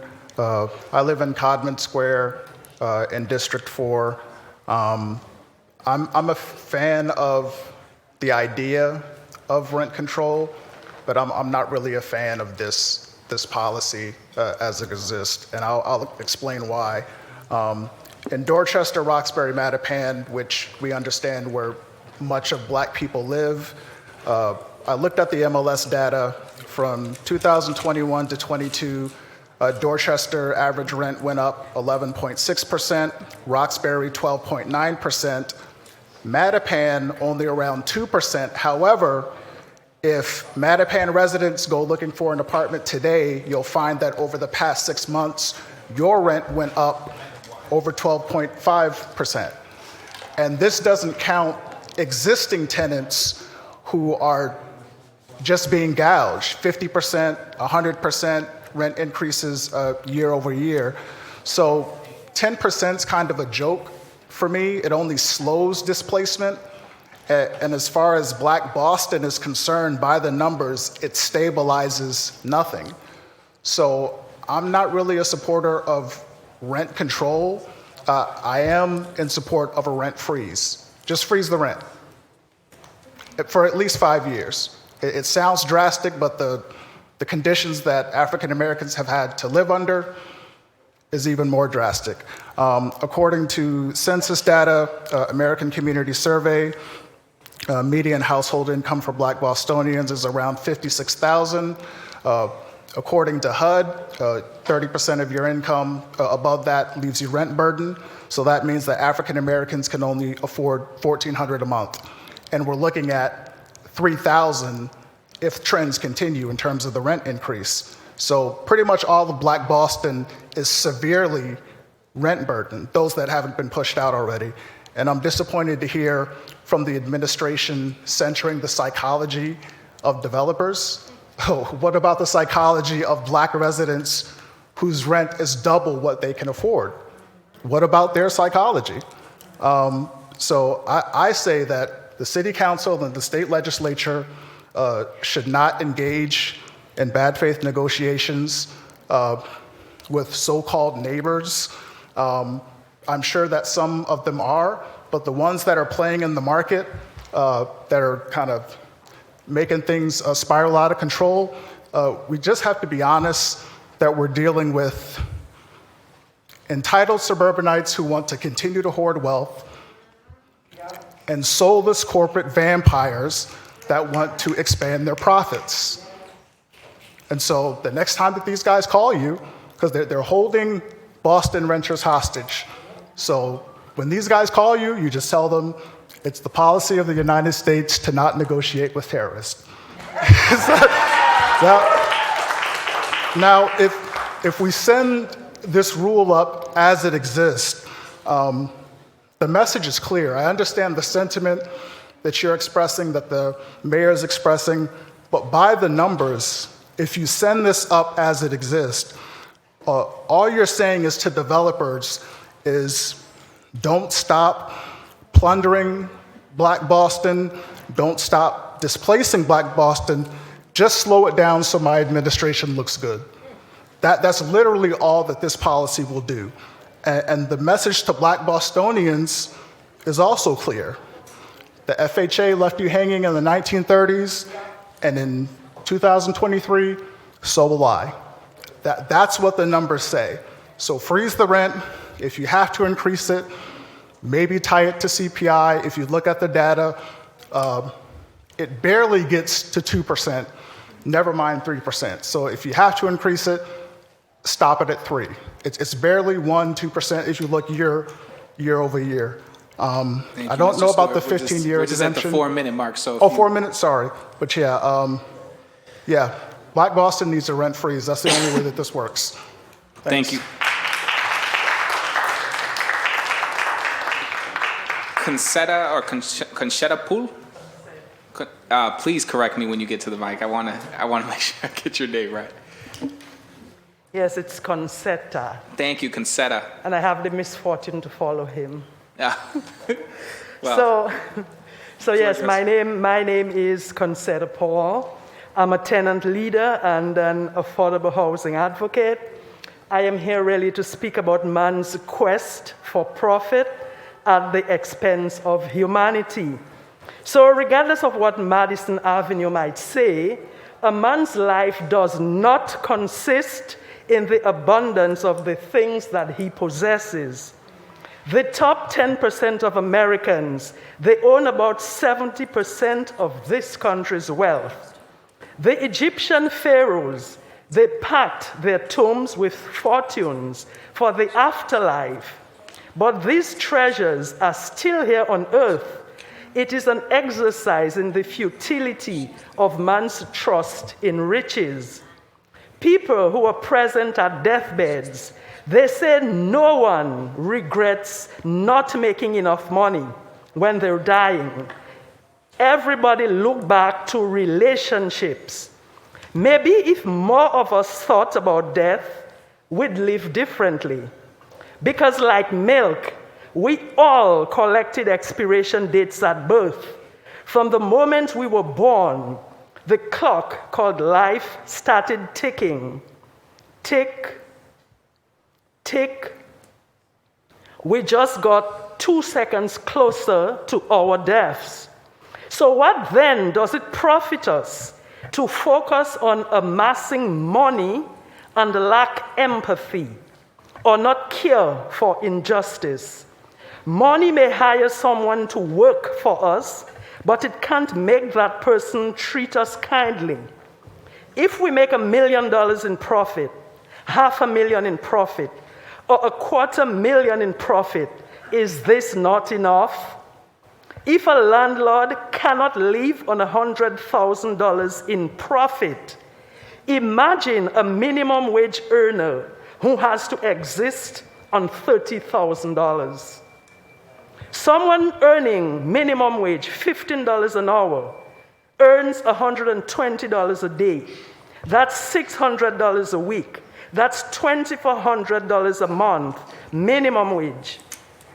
But the average rent in Massachusetts is about $3,200 for a 2-bedroom. That's according to Zillow, who updated their figures this week. That is $800 more than this full-time minimum wage earner's wages. This person has to work a second job just to rent an apartment, and we haven't even factored in living expenses like food, utilities, and travel. Understand that the full-time worker at minimum wage, their entire monthly salary cannot pay for an apartment at the average cost of rent in Boston. So surely, if money is the key to happiness, then we in America would be ecstatic. The world tells us to aspire to more, but more has not been able to satisfy us. Right now, we in America, when we take a measure, we are miserable, unhappy, depressed. We are cracking under mental stress. People are snapping, killing their kids and spouses. We've had about 70 mass shootings this year alone. We have teens committing suicide in record numbers. We have whole communities decimated by opioid use. We are racked with racial tension, civil unrest, widening political rifts. Credit card debt is ballooning, student debt is crippling. Surely, does that not mean anything to us? Or are we as a society so I and me-centric in our push for profit that we are only concerned with ourselves, our fate, and we fail to see that life on earth is intertwined? For those who think making more money is the answer, that empathy, justice, and fairness mean nothing, please go ahead, grab more. For those who are in it to grab as much as I can while I can, turn every double-decker in Boston into a condo and charge $5,000 for a studio. And watch as more and more of the population become increasingly more jaded and disenfranchised. Watch as social strife builds, and imagine how happy and secure more money will make us. Minimum wage workers who don't have the equity to invest in real estate, working poor who cannot afford to rent at market rate, those of us who apparently are to blame because banks redline us. Why are we working minimum wage anyway? Let's all go back to school. All of us become doctors or CEOs, because that's the only way we can afford to rent apartments that cost more than our wages. So the solution is simple. Here I am declaring that everyone should be a CEO, a business owner, a hedge fund manager, and a tech guru.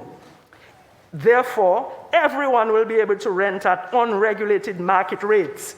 Everyone will also have to pick their own lettuce, pluck their own chickens, stock their own supermarket shelves with the items they like, drive to the factory to collect those pallets, and everyone must clean the supermarket after themselves. Or we can have option B. Everyone should earn at least $30 an hour so we can all afford a market rate apartment in Boston. The problem is solved. There's no need for rent stabilization.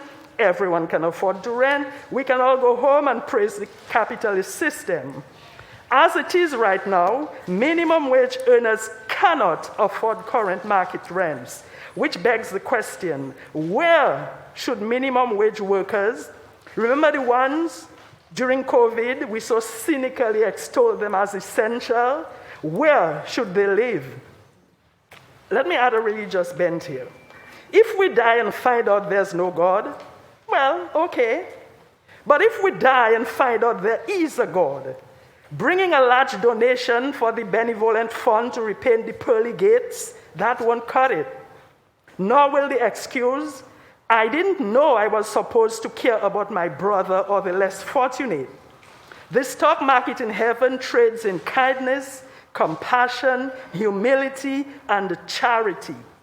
In closing, America bills itself as a Christian nation, and some even want to codify it in law. But our Christianness should not spring from the righteousness of the Pharisees. It should spring from love for others and do unto others as you'd have them do unto you mentality. Thank you for listening. Thank you. We're going to do our next set of Zoom, and then our next set of in-person. I think as far as the list goes right now, is the end of public testimony. So if you are in here and you have not signed up yet for public testimony, please do. And if you are looking to sign up for Zoom, again, send an email to ccc.go at boston.gov, and we will get you a link to testify. So before we head over to Zoom, I've given every counselor a chance to just give an opening statement or say whatever it is that is on their mind. We have been joined by Tanya Fernandez-Anderson, who has been here for, I think, at least a round and a half of testimony. And so I just want to go and give Counselor Fernandez-Anderson or Fernandez-Anderson rather, her time while we get Zoom queued up. Good afternoon, everyone. Buenas tardes a todos que están aquí en español y boa tarde para todos que falam português. I have been listening from my office. I apologize for the delay. I did hear the comments. I have the letters and have been receiving public testimonies, written testimonies in my emails and have been saving them all. I thank you for your time in coming here and expressing your position on rent stabilization or rent control. Look forward to continue doing this work within the confines of these hearings and working sessions, and hopefully we get the best solution for our citizens and all of Boston. It is a difficult position. I'm going to be very transparent in terms of what I think about this filing. It is a very difficult situation for the mayor of Boston to be in. She is the first mayor for a very long time who is bringing this to the front. I think that it's actually pretty courageous of her, even if to have to bring it stabilization, not control, or not a freeze, or not all the way in to a point that we wanted to go. But I do commend her for being courageous enough to taking a step forward. I think that the difficulty in dealing with or struggling with something like this, knowing that so many people are suffering, so many people are being displaced, so many people, I've heard your comments about perpetual harm in our social determinants of health and how all of this, there's an ecosystem that is perpetuated from being displaced, right? There is a lack of quality of life, and that we have a right to be here like everyone else. And for Ms. Conceta's comments, beautiful and eloquently put today, Ms. Paul, who is stating we're not all going to be doctors and lawyers or executives. And so everyone has a place, but Black and brown people deserve to be able to live here, and the poor and working class deserve to live here with dignity, with full quality of life. With all that being said, that is my position. I wholeheartedly support your position in having expressed your position in having the right to live here, but I also feel that it is a very, very difficult place to be in if we know that a thing can be pushed and it's a first step on a state level, then we want to be successful with that, and then we amend it again, and we keep fighting, and we'll keep trying to get a better solution. But it's not for us to necessarily give up on each other or just completely dismiss the effort, because after all, it is the first step. What I think is unfair is that Mayor Wu is a woman and a woman of color and a mother, and that the expectations that is set on women of color, on women, period, is that we are held to standards that white men have not been held historically to. So with that being said, I would say that yes, I commend her courage. I don't agree that it's fully where it needs to be, but yet it is a difficult situation, and I even question my own qualifications on answering whether or not I would do the same as she is doing. So with that, I would like to, personally, I can only say that I have to be patient with the process, that I thank her for her courage, and I will continue to encourage and push her to do more. And that's my job here. Thank you so much for your time and expressing your position. Thank you, Councilor Anderson. So we have It seems like just one Zoom, and then we'll have what's left of folks here who have still not testified. If we can have Vicky DiLorenzo, or two on Zoom rather, Vicky DiLorenzo, and I think it's Leonard Olson. And then if you are on Zoom, because we have, I think, 2 people on Zoom who have not yet testified, if you can raise your hand if you want to testify. So if you are on the Zoom and you would like to testify and you're not one of the 2 people I just named, Vicky DiLorenzo or Leonard Olson, please raise your hand so that we can give you that testimony time. And if we can go to Vicky DiLorenzo. Hi, thank you. So I'll be quick. Thank you so much for having this hearing. This is really inspiring and could never have imagined it a few years ago. So my name is Vicky. I live in East Boston. I'm here because I spent much of the last year doing policy research at Harvard on rent stabilization, and I'm here to speak on behalf of myself. So I just wanted to speak to some of the back and forth that has happened throughout this conversation around what historical rent increases have been in Boston, and also what the literature says about the negative effects of unrestricted market resets. And I'm, of course, happy to share more on this in writing with citations. So on the rent caps, first, obviously part of the point here is that rent increases occur across the distribution and that rent stabilization is in large part about the extremes. So I fully acknowledge that, but I hope that this information allows us to better situate the current proposal in terms of historical trends and to illustrate why so many people feel that a 5% cap would be much more appropriate.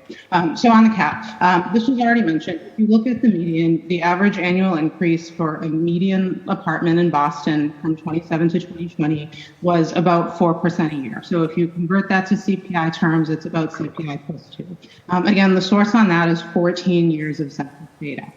Obviously, some neighborhoods are experiencing faster rent increases. They are still lower on average, though, than the proposed cap here. So in East Boston, which is in many ways, ground zero for all this, they're closer to 5% on average, or just above the CPI plus 3. And that's for the time period from 2010 to 2021.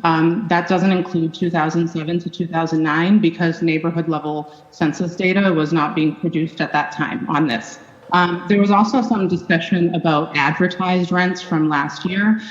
So keeping in mind that vacant apartment listings are only one part of the rental market, I wanted to share some of that as well when you look back further than just last year. So from December 2015 to December 2022, Zillow's proprietary data set showed an average increase of approximately 4.1% per year, and Zumper's proprietary data set shows similar numbers. So that's the situation with those. And it is absolutely true that recent rent increases have been larger on average, been extreme, but that's following 2020, where there was a 9% decrease in advertised rents. So this was just an exceptionally volatile period. And while any 1 year of data from any source would not be a sound basis for making policy, there are actually really clear reasons why the last couple of years are just not representative at all. I'm not sure if the proposal going to contain a provision on banked increases, which is when a landlord might decline to take the max cap per year and then they get to hold it for the future. But a high rent cap combined with the ability to do that without restrictions can allow landlords to hold the potential of still an extreme rent increase over the heads of their tenants and potentially use them in a retaliatory fashion. This is a very common provision of rent stabilization policies, so I just urge folks to pay attention to the relationship between those two things. And it's also common for there to be restrictions on how much you can bank, so that's kind of a middle option that many cities have taken. On the unrestricted market reset, there's been some back and forth over whether it actually creates incentives to evict tenants in order to access higher rents or induce tenant turnover. There are definitely ways to mitigate that incentive, but whether the incentive exists has actually been pretty well documented in the literature and is really not controversial. The Urban Institute found that vacancy control provisions, which again can exist in many forms, create incentives to induce tenant turnover and to discriminate in favor of tenants who are likely to stay for for shorter periods of time, such as students. And they also found that eviction protections can absolutely help with that, but ultimately it's very difficult to fully mitigate that effect. And academic research has also noted that unrestricted market refits can undo most or even all of the affordability benefits of rent control, even when many of the stability benefits remain. So stability being defined as like a tenant at least being able to predict what the rent income will be. So I think I'm probably at time there, but I have heard a lot of back and forth about these things, and I wanted to ground it in what some of the literature and data say. I'm happy to share more in writing, happy to share every single citation. Again, thank you so much. This was like really, really inspiring to see, and I'm really thankful for everyone who is working on it. Thank you. Thank you. And if you can submit if you would like to submit more, please email your statement, and this goes to anybody who is watching. If you have an opinion you would like to not testify but just submit a written statement or email, please email ccc.go@boston.gov.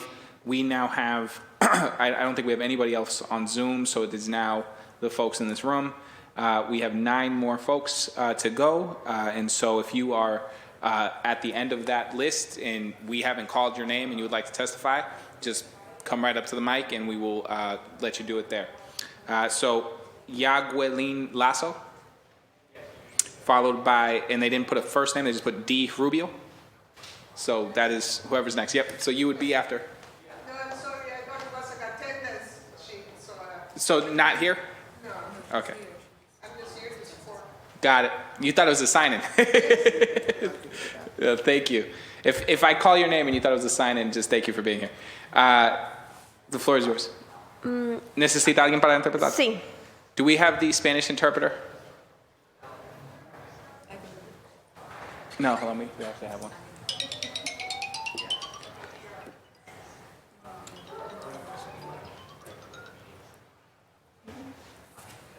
All right, so we're going to wait. Un momento, ella viene ahora. Okay. Un momento, vamos a hacer alguien antes de ti.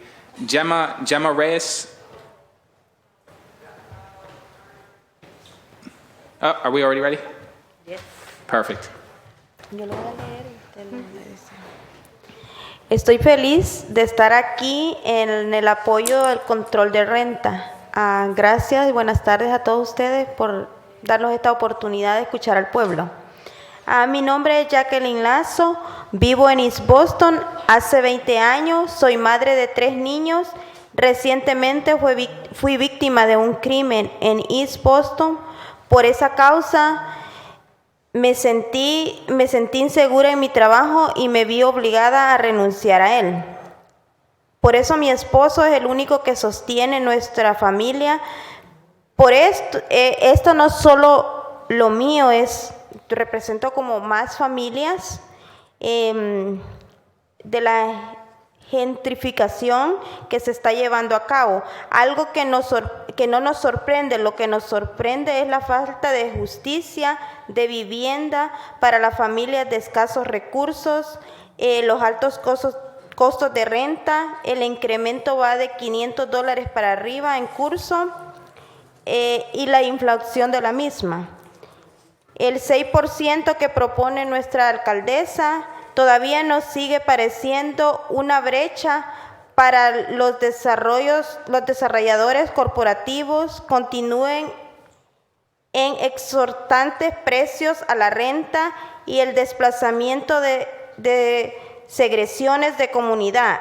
Estamos acá para pedir una tasa menos del 6%. Un momento para dar... sí, es cortito. No, es que para traducir mejor, sí. Ok. Gracias. Sí, voy a empezar. Oh, ella lo tiene escrito. Sí. Oh, pues Ya termina. termino, sí, sí. termina y ella lo puede leer. Ok.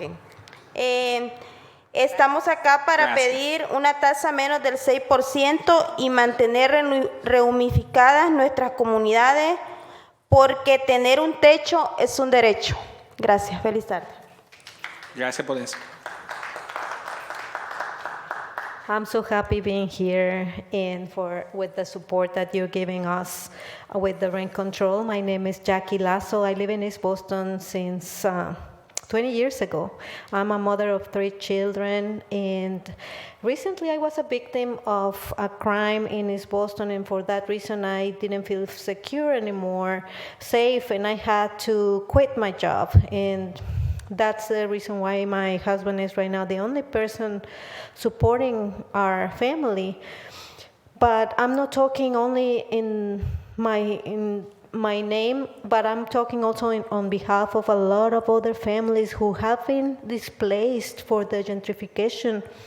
And it's something that is not surprising. What is surprising is the lack of housing justice for the families with low incomes and very high rent costs. And the rent increases go for $500 or more. And that happens every year, and just a few of us are able to pay due to different circumstances. And adding to that the inflation. The 6% that our mayor is proposing is too high for us, and that is going to allow the developers, the cooperative developers, to continue with the exorbitant rent increases and the displacement and the segregation of communities. We are here to ask a lower percentage of increase to be able to continue in our communities, and because having a roof over our heads is a right. It's a human right.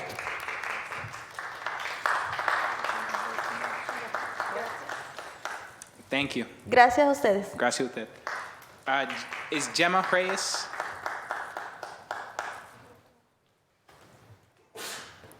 What's the name again? Gemma Reyes? No, is that a no? Okay. Peggy Wang? And then that'll be followed by Pam Coker.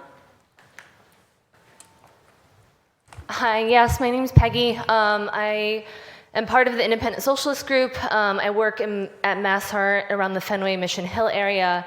I'm here to talk about, I think a lot of us have made the point about, like, this is that we're in a housing crisis, and what's been happening in the years leading up to this has been increasing rents.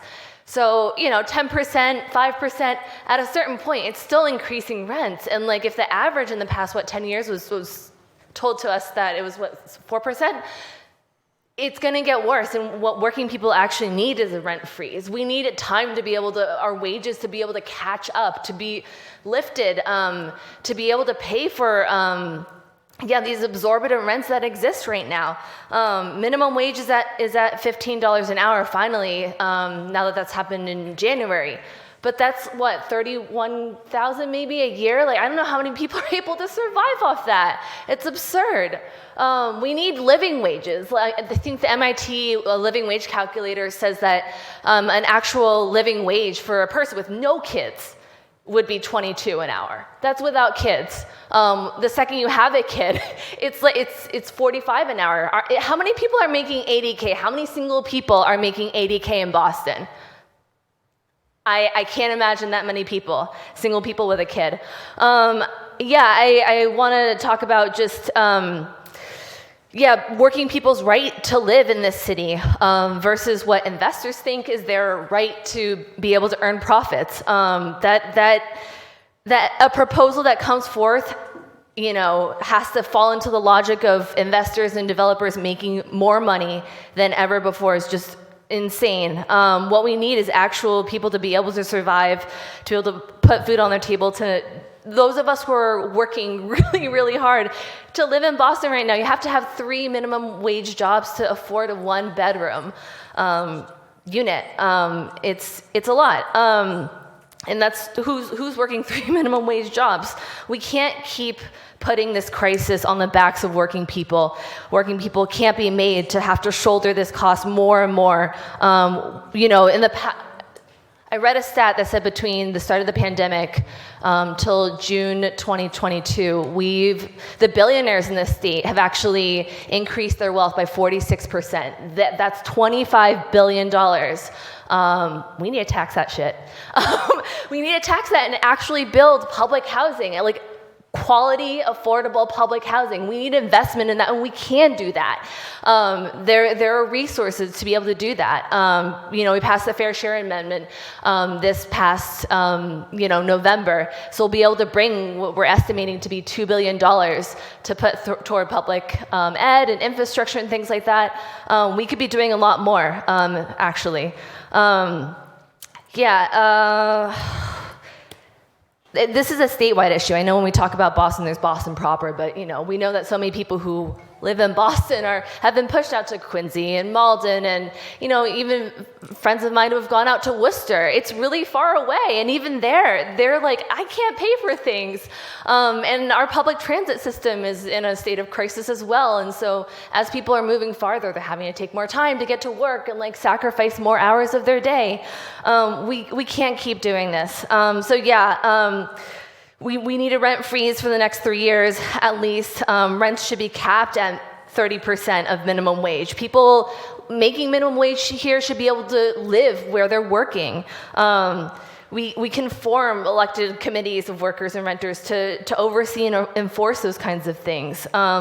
We should have a minimum wage of at least $25 an hour, and that should be adjusted with inflation. People who are looking to buy homes for the first time, to actually live in, not vacationers, not investors, developers, they should be given priority to be able to get a loan from the bank and prioritize to be able to own a home instead of being forced to rent. Capitalism is working as it should be, and this is why we're in the place we're in. So I think really we need to bring this fight, I think as someone else had said, maybe Michael, needing to bring this fight into our neighborhoods and connect with our neighbors and those of us who aren't here, who care deeply about this issue.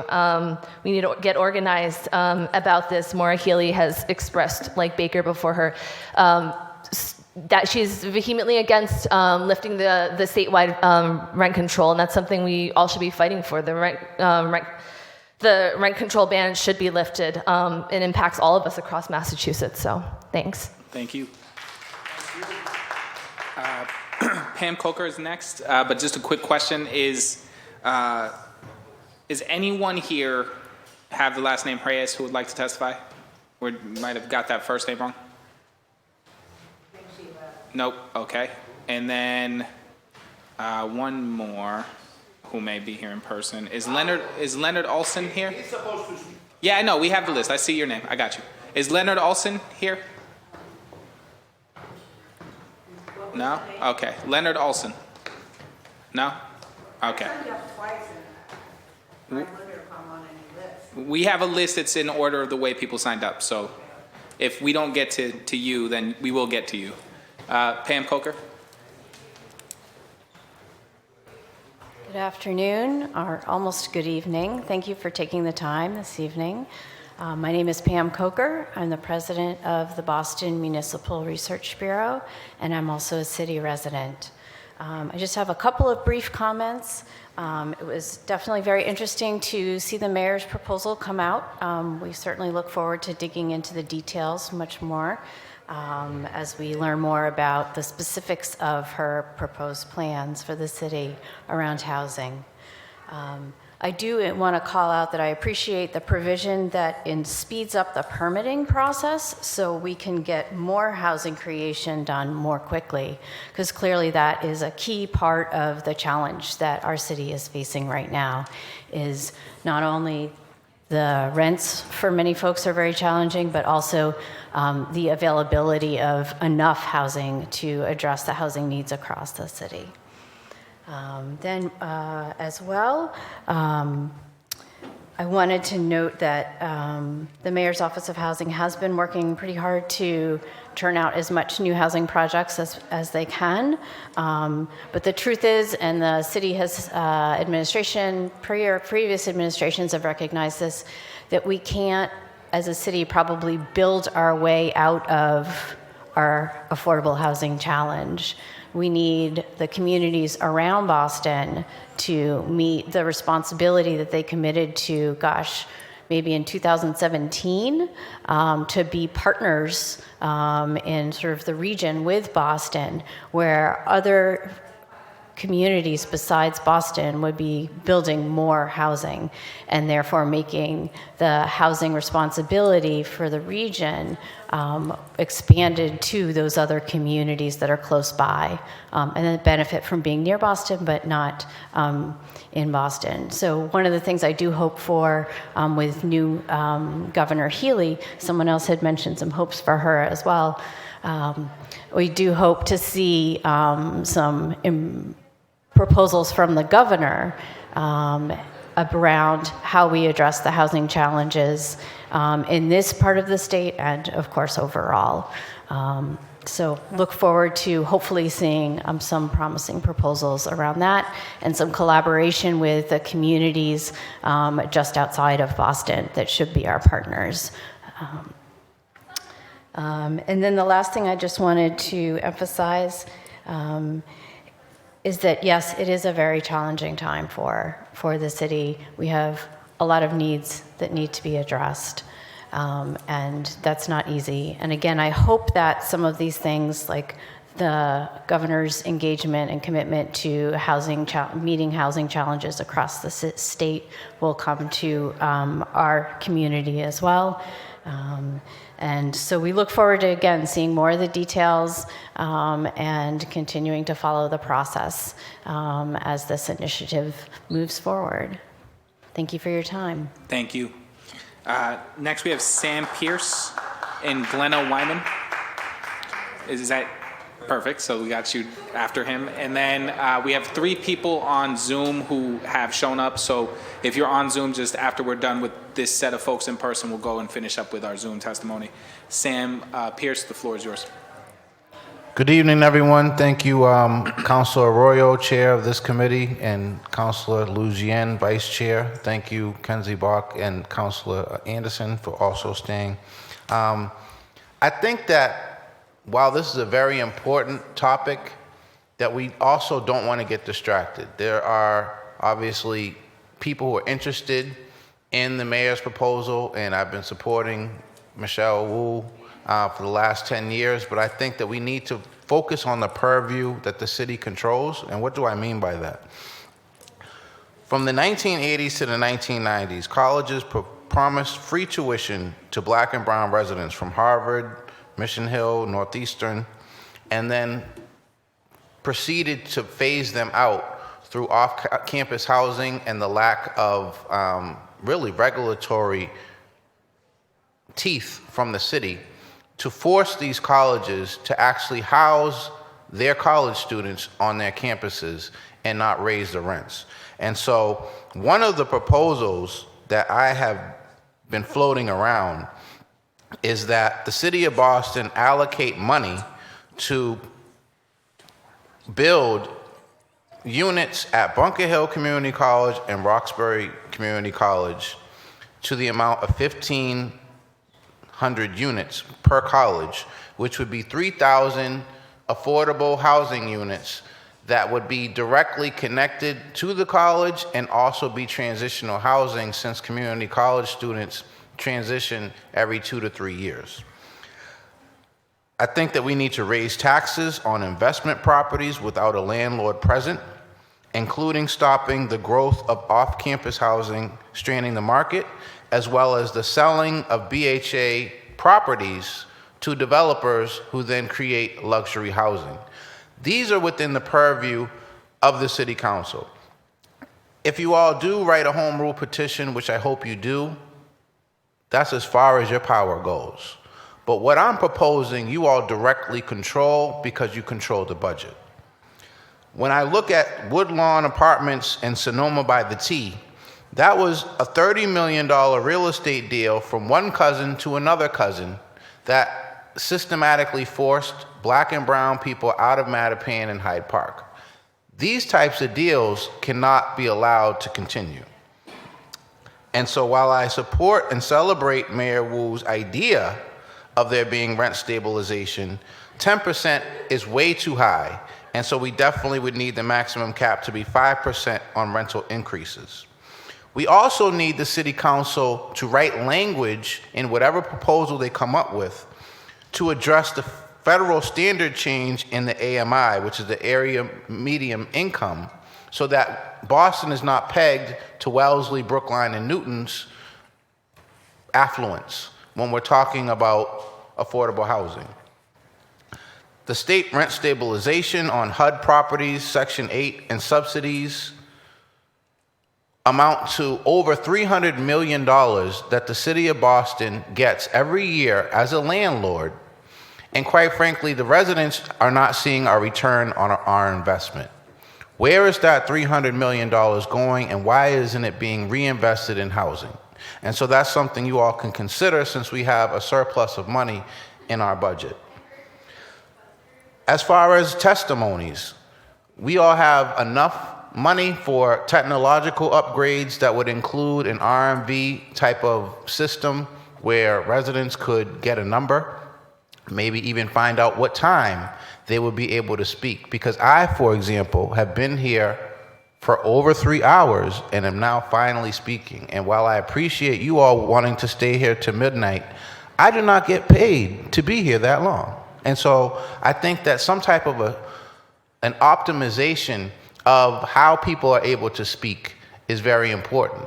If that means that people have to upload their testimony virtually to YouTube so we can streamline the process, then so be it. Because we do have Massachusetts open meeting laws, and I think that they should include people who are not able to physically come in person, but I don't think that it should preclude the people who have come, taking time off of work to come in person and now don't get to speak for hours and hours while people ramble on online.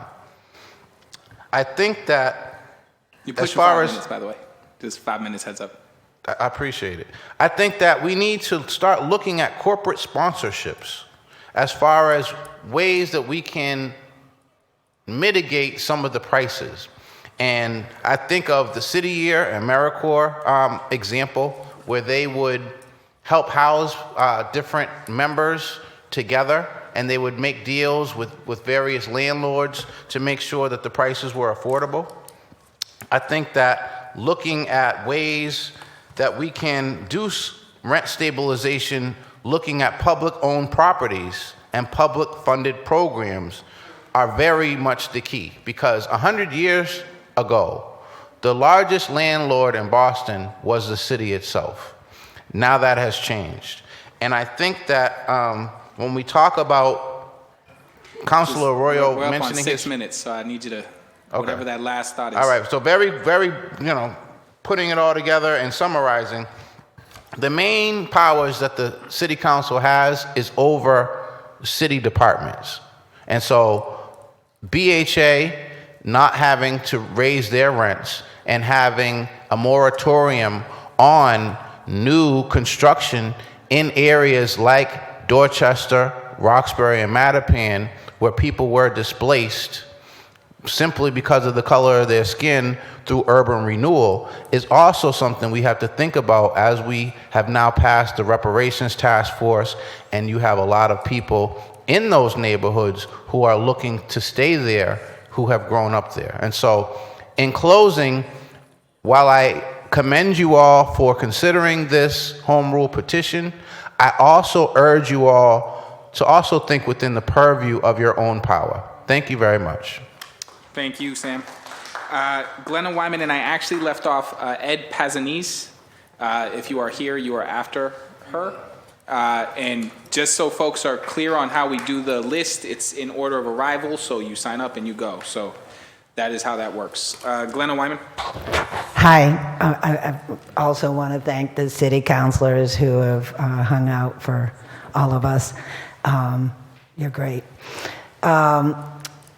There were 2 points I wanted to make. One is, at one point I was a paralegal at Greater Boston Legal Services during the rent control of the 80s. And the vacancy decontrol component of that fairly weak form of rent control was really problematic. It was fraught with fraud by landlords. The city of Boston didn't seem to really inform tenants that they were even subject to rent control. So tenants would move out, they'd be forced out not knowing that they had eviction protections and rent control protections. So there needs to be a commitment for whatever we get, and I hope it's stronger than Mayor Wu's first proposal, that it be a monitored process. I did a number of hearings back then which were exposing landlords who had displaced tenants and now were trying to evict the subsequent tenant. You know, there were records in City Hall that you had to be in the know to know that there were records about what properties were on rent control. But there were a lot of properties that were never registered. If they weren't registered, they were subject to rent control. And so the devil is in the details in terms of how it's regulated. Secondly, I wanted to say, you know, apropos of what the woman said a few before me about it has to be a regional solution. You hear that all the time, and that sort of feels like it's code for developers to, you know, to do the same thing in the out in, you know, beyond Boston and Greater Boston. We can't, as a state, we can't build our way out of this. We can't Section 8 our way out of it, because that just gives landlords an opportunity to, you know, they ask for rents that are too high for anyone but people lucky enough to have a Section 8. We have to have rent control. It needs to be stronger. It needs to be, I would say, no more than 5% and maybe 3% each year. And there was one last point. Wait a second. I actually endorsed the very brilliant thought that a gentleman stated in his testimony, that we need a rent freeze.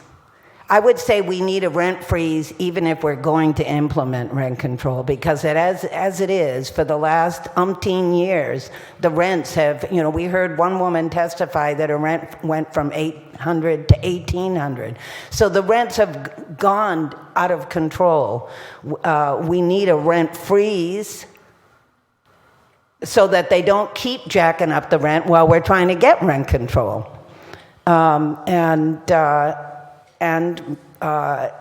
Maybe that'll get the attention of the real estate industry, that they have to start behaving.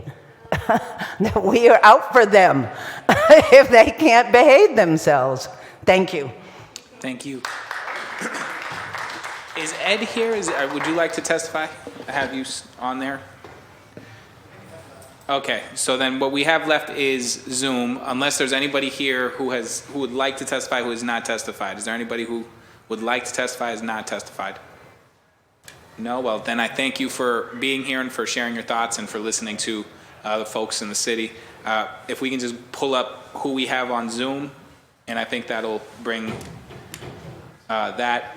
There we go. And anyone who would like to send a testimony, even it doesn't have to be right this second. If you want to send a testimony before our Monday working session, you can send that email to ccc.go@boston.gov. Can we see who we have on the Zoom? And if you have your hand up, we'll go to you. Okay, perfect. If we can start with Cristina Ramos.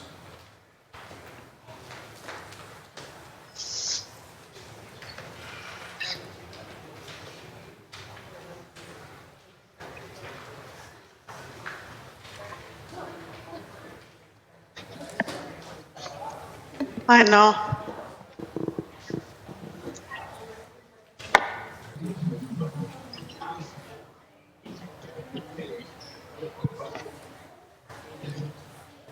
Hola. Erika. Oh. Sí, aquí estamos. Ok, estamos. Hola, buenas tardes. ¿Necesita Buenas alguien para tardes, producir? mi nombre es... Sí, espéreme un ratito. Poquito a poquito voy a estar interpretando. I'm going to be interpreting, so please, Gracias. little by little. Okay. De nada. Adelante. Sí, buenas tardes para todos. Good afternoon, everybody. Mi nombre es María Cristina Ramos. My name is María Cristina Ramos. Hoy estoy aquí para apoyar, por favor, que haya un control de renta. So I'm here today in support of rent control. Yo soy una madre soltera, sola, una adolescente, sin ningún tipo de ayuda y necesitamos, por favor, pago demasiado dinero de renta. I'm a single mom with a teenage son, and I'm not getting any help at all. And we're paying a lot of money for rent. Fui desplazada anteriormente sin culpa.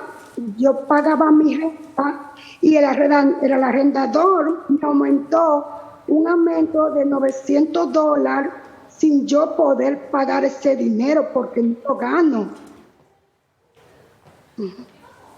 I was displaced before, and the displacement was not my fault. It was a no-fault displacement. Because the landlord increased my rent by $900, and I was not able to pay all of that. Yo estoy en estos momentos, vivo en otra vivienda con un aumento de $2,800 donde yo no gano ese dinero para pagarlo sin ningún tipo de entrada ni de ayuda. Now I live somewhere else, and the rent there is $2,800. And where will I get this money? I'm not getting any sort of help whatsoever. Estoy por la voz que no habla, estoy por la voz que se calla. Necesitamos, por favor, por mí, por Boston, por muchos alrededores de Boston, un control de renta fijo, lo máximo de un 3 o un 5%, por favor. I'm using my voice on behalf of those who cannot speak up, for those who need to remain silent. Please, tenants are asking for rent control, and the maximum cap that it needs to go is 3% or 5%. Cada día más construcciones y poniéndose la renta más y más cara. Every day we see more and more development, more construction, and the rent increase goes up and up and up. We need rent control. Por favor,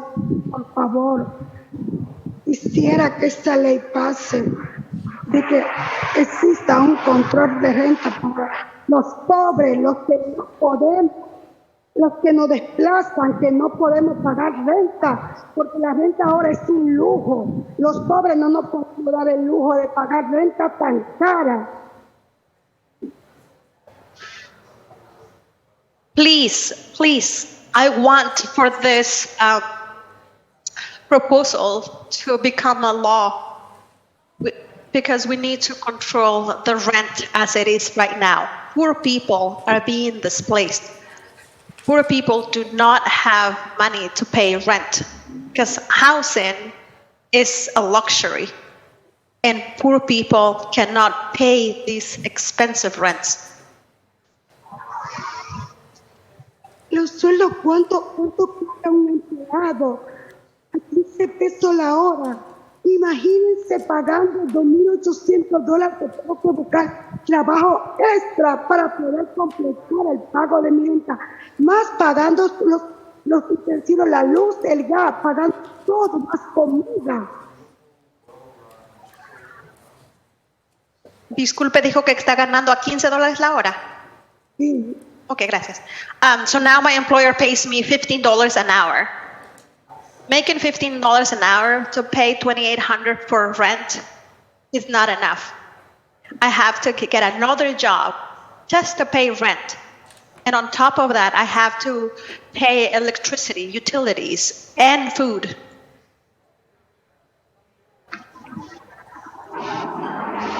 Muchísimas gracias. Esperemos que esto sea escuchado. Muchas cosas que hemos hablado, muchos testimonios que hemos mandado. Pueda pasar la ley de un control de renta. Muchísimas gracias.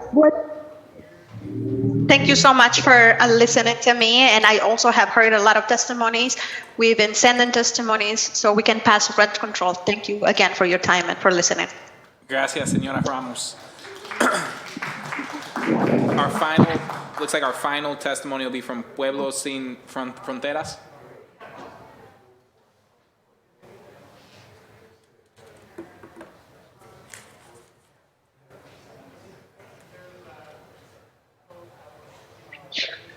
Hi, everybody. Can you hear me? Yes. I'm sorry. This is Leonard Olson. I was on the list and in person. You're getting this Zoom count that I'm currently logged into. But in any case, quick plug for Pueblos Sin Fronteras. So I'll be quick. I know I'm the last one. I'm sorry I couldn't stick around. But my name is Leo. Like I said, I live in East Boston. I'm a tenant on Lexington Street. And I'm also one of the co-facilitators of the Mutual Aid Network in East Boston, Mutual Aid Eastie. So really, we're here in support of City Life and the Homes for All coalition. There was so much power in the room, as I think all of you felt as well. I hope you did. And shout out to all those who are still there. Much love. And yeah, in particular, to support the legislation that the Homes for All coalition is supporting at the state level, and asking that, while of course applauding the mayor and for introducing this topic and that we're talking about it, and likewise to you all, if rent control is going to work for us in East Boston, it needs to be stronger. Like, it's not even a question of we hope this is a stronger policy. It needs to be stronger. It needs to have a 5% cap on rent hikes, ideally lower. As you, I think, heard a few times, City Life always fights for 2 or 3%, which is actually, I think, a more dignified level of rent increase for working class families and immigrant folks in our community. And in particular, too, on the no-fault evictions. That is such an important and vital part of what a rent control policy needs to look like. And I'll just share and I say our for the Mutual Aid Network, I'll share our brief kind of experience with this. You heard from Maribel earlier, who's incredibly powerful and awesome, and kind of just want to use her story as a microcosm of the many folks who walk through our doors, and thereby we start to work in unison with City Life around who are experiencing a rent hike and experience this issue of psychological trauma and emotional attacks from landlords or from real estate companies or real estate managers or developers. I think Maribel's story, like I said, is a frequent one. Traditional 2-family, 3-decker in East Boston, folks are paying a naturally affordable rent. The small landlord sells the unit or sells the building, and the new developer comes in, the new owner comes in with a massive rent hike, right? There's only so much sometimes when folks feel, and on the daily, I mean, this is frequent. We've seen this many times where folks are getting daily harassed, text messages, knocks on the door. Hey, are you going to leave yet? Hey, have you found a place to pay? If not, you better pay me that $3,000, right? And unfortunately, a lot of our neighbors have ended up in Chelsea, Revere, or even further away. We've seen this result in direct displacement. Where policy comes in, the organizing is strong. You've heard from a lot of really awesome organizers, but where policy comes in here is that, a policy of rent control would be a limit and a direct barrier to this kind of emotional harassment, which right now tenants feel impotent. I know this, right, as a tenant too, and feel like we don't have any leg to stand on against rent control, rent increases, But a simple 5% max rent control policy would be just such a big barrier to this kind of emotional harassment. So just wanted to highlight that. Thank you for letting me be the last one, and for just hosting this today, and for the language justice as well. We appreciate you all. Thank you. And actually, we have one more person who's come on Zoom, Mariana Maldonado. Adelante. Buenas tardes todos. Mi nombre es Marina Maldonado, vivo en East Boston. Soy madre de 2 hijos y da tristeza todo esto que estamos viviendo. No se escucha. Erika, ¿sí me escucha? Yo te oigo, sí. Sí, Mr. ok. Chair, can you hear anything? Yes. No escucho nada, lo siento. ¿Hoy sí, Erika? ¿Lo puedo oír? Intente ahorita. Hoy sí. No se le escucha. Ok. No sé la verdad, Erika, ¿por qué? Porque... Sí, le puede dar un momento para escucharte. Okay.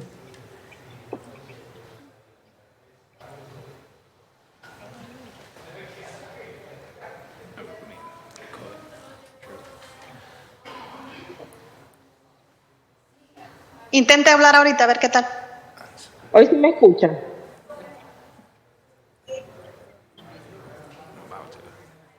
Ahora sí. Ok, Hoy sí. adelante. Buenas tardes a todos, mi nombre es Marina Maldonado. Good Vivo en afternoon, East Boston. everyone. My name is Marina Maldonado. I live in East Boston. Tengo 2 hijos. Uno de mis hijos está ahí en la high school. I have 2 children. One of them attends high school. Y yo soy parte de Vida Urbana y también trabajamos con el apoyo mutuo. Y los sábados nosotros tenemos una distribución de comida. I am a member of City Life Vida Urbana, also a member of Mutual Aid, and on Saturdays we distribute food. Y anteriormente nosotros estamos desde el COVID y anteriormente no teníamos esa demanda de tantas familias que están viniendo a buscar comida. Y hoy en día, a veces nosotros como los que organizamos la comida nos preocupamos porque sentimos que no vamos a ser capaces de abastecer toda esta familia.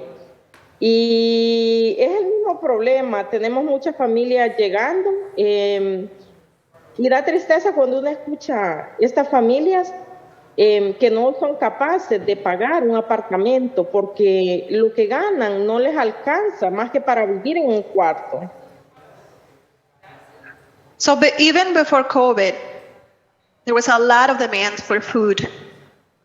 So today, when we organize food distribution, we don't have enough food to give out to these families. There's so many families asking for food and facing so many issues, and it makes me sad to hear that these families are not able to afford an apartment because what they're making is not enough. Y da tristeza porque a veces uno dio testimonio, yo tengo 2 hijos, y cuando las mamás, más que todas mamás solteras, tienen que vivir en un cuarto, una mamá de 3 hijos viviendo en una habitación porque no son capaces de pagar un apartamento, en una habitación pagando $1,400. Y ella trabaja en restaurante y al restaurante le dejaron 3 días y le pagan $15 la hora, 3 días, haciendo 7 horas del día, 7 horas. Yo, me pregunto, ¿qué vida van a tener en el futuro estos niños?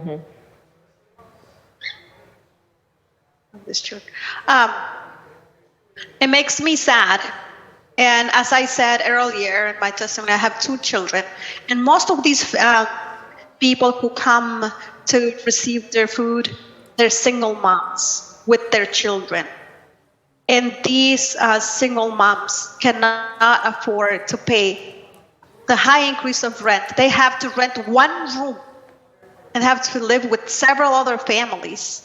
And just for 1 room with their children, they have to pay $1,400. And if this person works in a restaurant, gets paid $15 an hour, and the restaurant only gives them 3 days a week, 7 hours a day. So I ask myself, what type of lifestyle will these children have?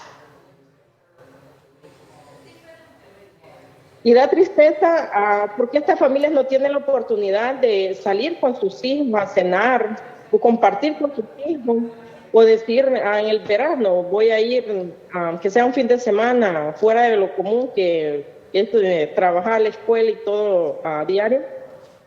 ¿Por qué? Porque no tienen la posibilidad de hacer eso. It makes me sad because these families, like I've described, don't have the opportunity to go out, have dinner with their family, or spend some quality time, or over the summer, take a week or a weekend off of their usual work and school commitments. Why? Because they don't have the possibilities. Pero yo el día ahora, yo siempre recuerdo cuando mi abuela nos decía, ella tenía sus refranes que decía, más fácil que entre un camello en el hoyo de una aguja que un rico a los reinos de los cielos. Y ella decía por ávaros, pero yo creo que en ese entonces uno como que no analizaba y nada más era por escuchar. Y como ella lo repetía, creo que se me grabó.